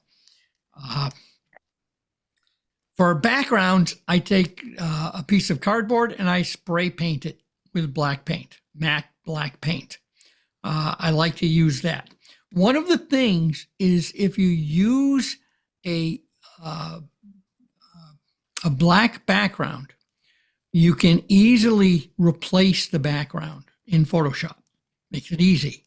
If you use a color that's complementary to your subject, or black or pure white, you can extract your subject and put your own background in. And I do that sometimes. In my macro presentation, I do that. I don't think I have an example in this presentation. But I basically have a couple of pieces of black cardboard. I spray painted them with black paint. And that's what I use for most of my flower images. You can get motorized focusing rails. If you get a focusing rail, you do not have to worry about focus breathing. There is none. So you can get better results with a focus rail, but it comes at a cost. You eliminate focus breathing. You can some of them are programmable, some of them are manual, but they can be pretty pricey. And to be honest with you, I've never used one, never found a need to use one. I bought one for $250 on eBay. Did it work well? Yeah, it does. I use it Yeah. in my Fuji. Yeah. Yeah, I'm sure it does. It does eliminate focus breathing, which is going to make your images a little bit better. Yep. You can stack raw images directly in Helicon prior to post-processing. That's what I do. I bring my raw images directly into Helicon, and then I save the stacked image as either a DNG or 16-bit TIFF. And then you can edit that in, Lightroom or Photoshop or Adobe Camera Raw, whatever you want. And I find that works best. It's the easiest. Or you can post-process your raw images and save them as DNGs or JPEGs and then stack those. Extra work, I find it works just as well bringing the raw files directly in and then editing the single output file. Bert, question: do you know if the DNG files, do they create a sidecar file? DNGs by default have the sidecar files built into them. Good. So I hate yes, keeping track of those things. Yeah. Yeah, they do have a sidecar file, but you don't get to see it. Good. There is actually an option in Photoshop and Adobe Camera Raw to not include sidecar files in the DNG. You could actually have them created as XMP files. They're good things to have, but they clutter up, Yeah, but they're by default, DNGs have them built in. Mhm. You always want to consider how many images you need to shoot. Shooting too few images can ruin the shot. You always want to shoot enough. Can't emphasize that enough. Shoot more than you think you need. And by the way, if you have an electronic shutter on your camera, you're not using the physical shutter. So there's no wear and tear on your physical shutter. Decide how close you want to get to your subject. The closer you are to your subject, the more shots you need in the shorter focus step width. So basically, it's more images, more shooting, the closer you get. The image I shot with a extension tubes, I think I shot 200 images. So if you get really, really close, you're going to need a lot of images. Make sure your battery. Everything being automated is not such a hurdle. No, shooting 200 images is pretty. I mean, go and get yourself a cup of coffee. And Yeah, well, it depends on the size of the files. Well, the size of the file, yeah. I mean, my files are close to 50 megabytes, and yeah, mine are closer to 200. Yeah. So if you got to make sure you have enough disk space too. If you have an electronic shutter, that's what you want to use. Then you have no wear and tear on your physical shutter. If you're manually shooting on a tripod, you can use a cable release or remote trigger to keep vibration to a minimum, mirror lockup. To be honest with you, I do not use a remote trigger of any kind. I do not use a cable release of any kind. I shoot lots of macro images, long exposure images, astrophotography. You're still young. You don't shake. No, I'm not young, and I do shake, but I have to tell you, it's completely meaningless in most photography. The issues with shake is anywhere between a 15th of a second and about 1 second. In that range, you have the most issue with camera shake. If you're using mirror lockup on a DSLR or a mirrorless doesn't have a mirror, you don't have to worry about it. I shoot astrophotography, and I'll take I've taken people out at night to shoot the Milky Way, and people using a cable release, and you're shooting a 20-second exposure, and even if you shake the camera like crazy when you press that shutter button, that is a 1/10 of a second over 20 seconds. You won't even see it. Are you looking forward to the eclipse? Nah, I don't shoot. I know it's going to be cloudy. It's always cloudy. Anytime I go out to shoot night sky or the sky, it's always cloudy in New England. Always. There you go. All right. You know, I have to go out to the Southwest. My favorite place in the U.S. is anywhere in the Southwest in the desert, where you have nice clear skies almost all the time. Right. High altitude also. Yeah, high altitude will work typically. Focus breathing causes your image to be cropped. Okay, so you always want to leave extra room in your image because you will lose some of the edges. Never do a tight crop. You want to start stacking just before the closest point and just beyond the furthest point, just to make sure. You can always decide which images you want to use afterwards. If you're using Helicon, you can try the different methods to see which one you like best. I like B because it's the sharpest of all the three methods. And I've never found A or C helps an image enough for me to want to lose that extra sharpness. Helicon has three versions. They have Light, Pro, and Premium. Pro is the most common, is what I would recommend. You get Helicon remote with it. You don't get it with Light. And Premium gives you mobile. Basically, that's all you get with Premium. And I just never want to go out in the field and start shooting with my phone. So it's just, I never tried it.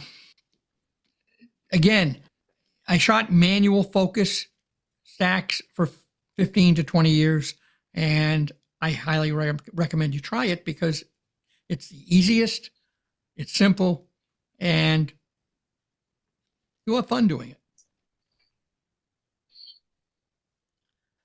So my last slide is, I have this on most of my presentations, saying by Maya Angelou, you can't use up creativity because the more you use, the more you have.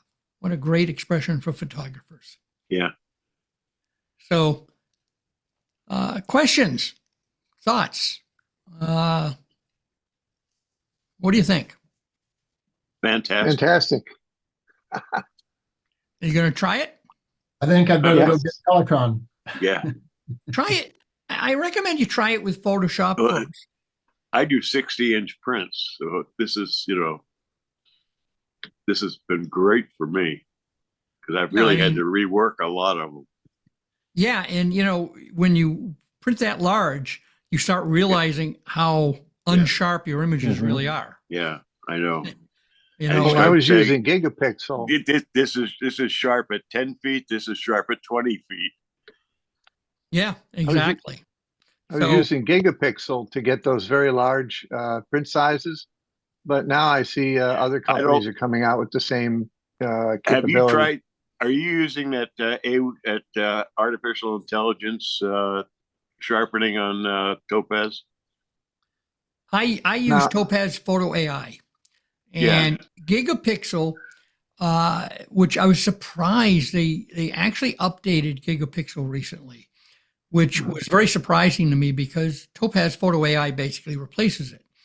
But it has Gigapixel built into it, plus many other features. I highly recommend. There are two products I highly recommend, and I hate to highly recommend these because they're just extra stuff. But these are the two things I use all the time. The first one is DxO Pure Raw 4. DxO Pure Raw is an absolute. There is no other program, and I've tried so many, that does noise reduction the way DxO does.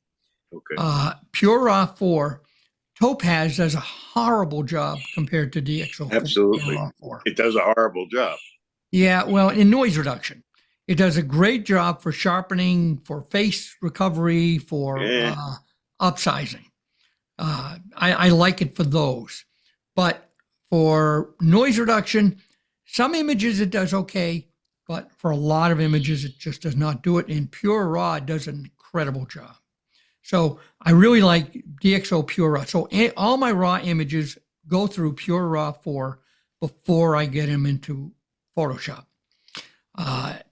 Then once in Photoshop, sometimes I'll use Photo AI in addition if I need to upsize it, which I don't often need.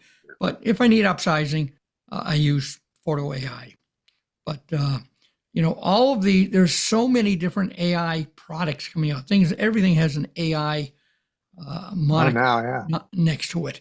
And, everybody's jumping on the AI bandwagon. I do a workshop on it. A number of you have been in have seen my AI workshop, but I do talk about some of these products and mostly about image generation with AI. But AI has lots of, lots of things, the diffusion method came out in 2018, and that's what's used. All these AI programs that you do noise reduction use something called the diffusion method, and it is artificial intelligence, but some of them implemented better than others. So it all depends. But DxO seems to have the advantage when it comes to noise reduction. Now, Bert, what did you use to enlarge that strawberry behind your head? I didn't enlarge it. Basically, it looks like, is that about 24 by 24?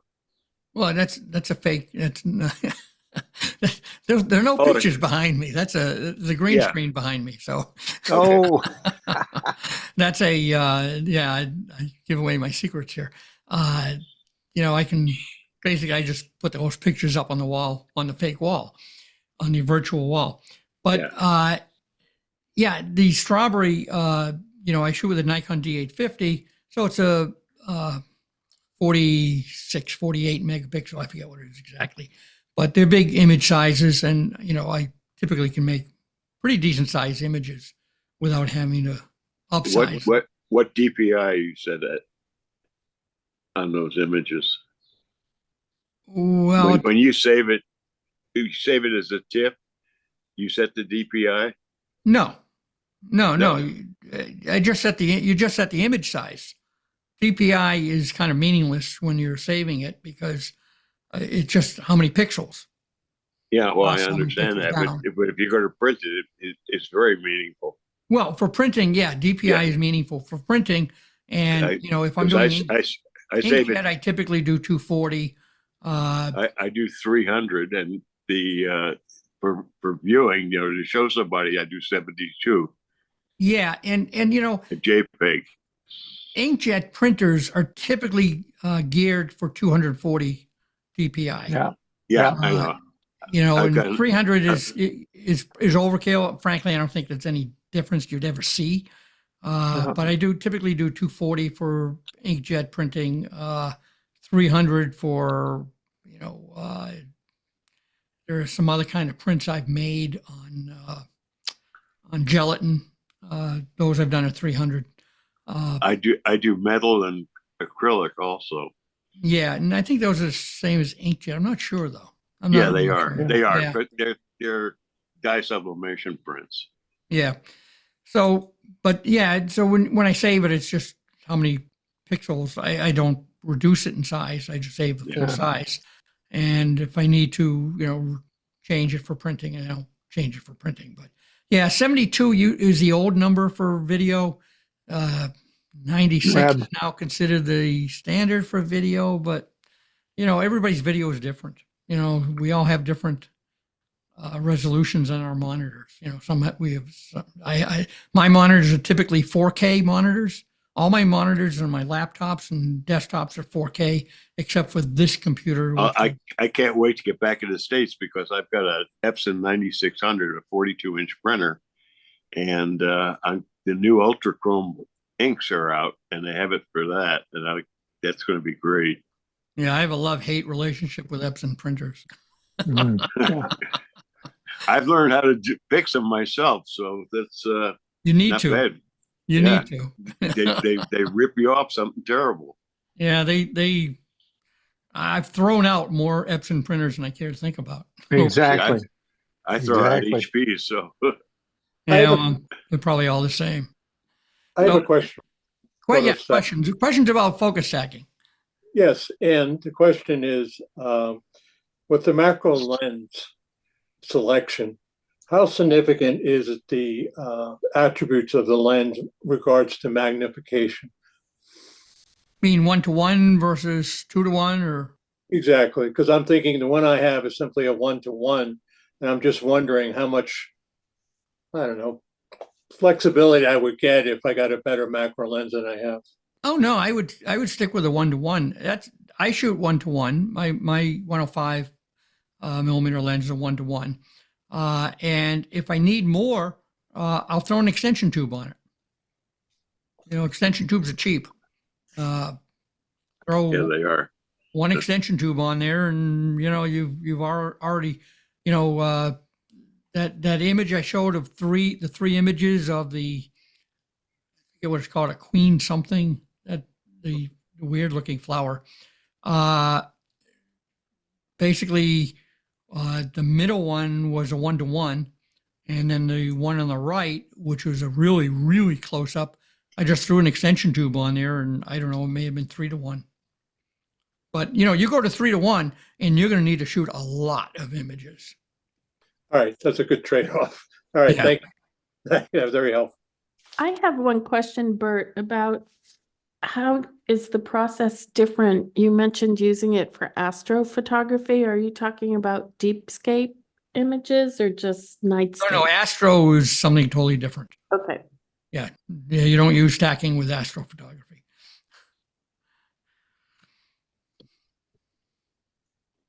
Ebert, Any other questions? Ebert, I have a question. Sure. Yeah. In terms of landscape photography, sharpness from close to distant, do you lose depth perception if you have a completely sharp image?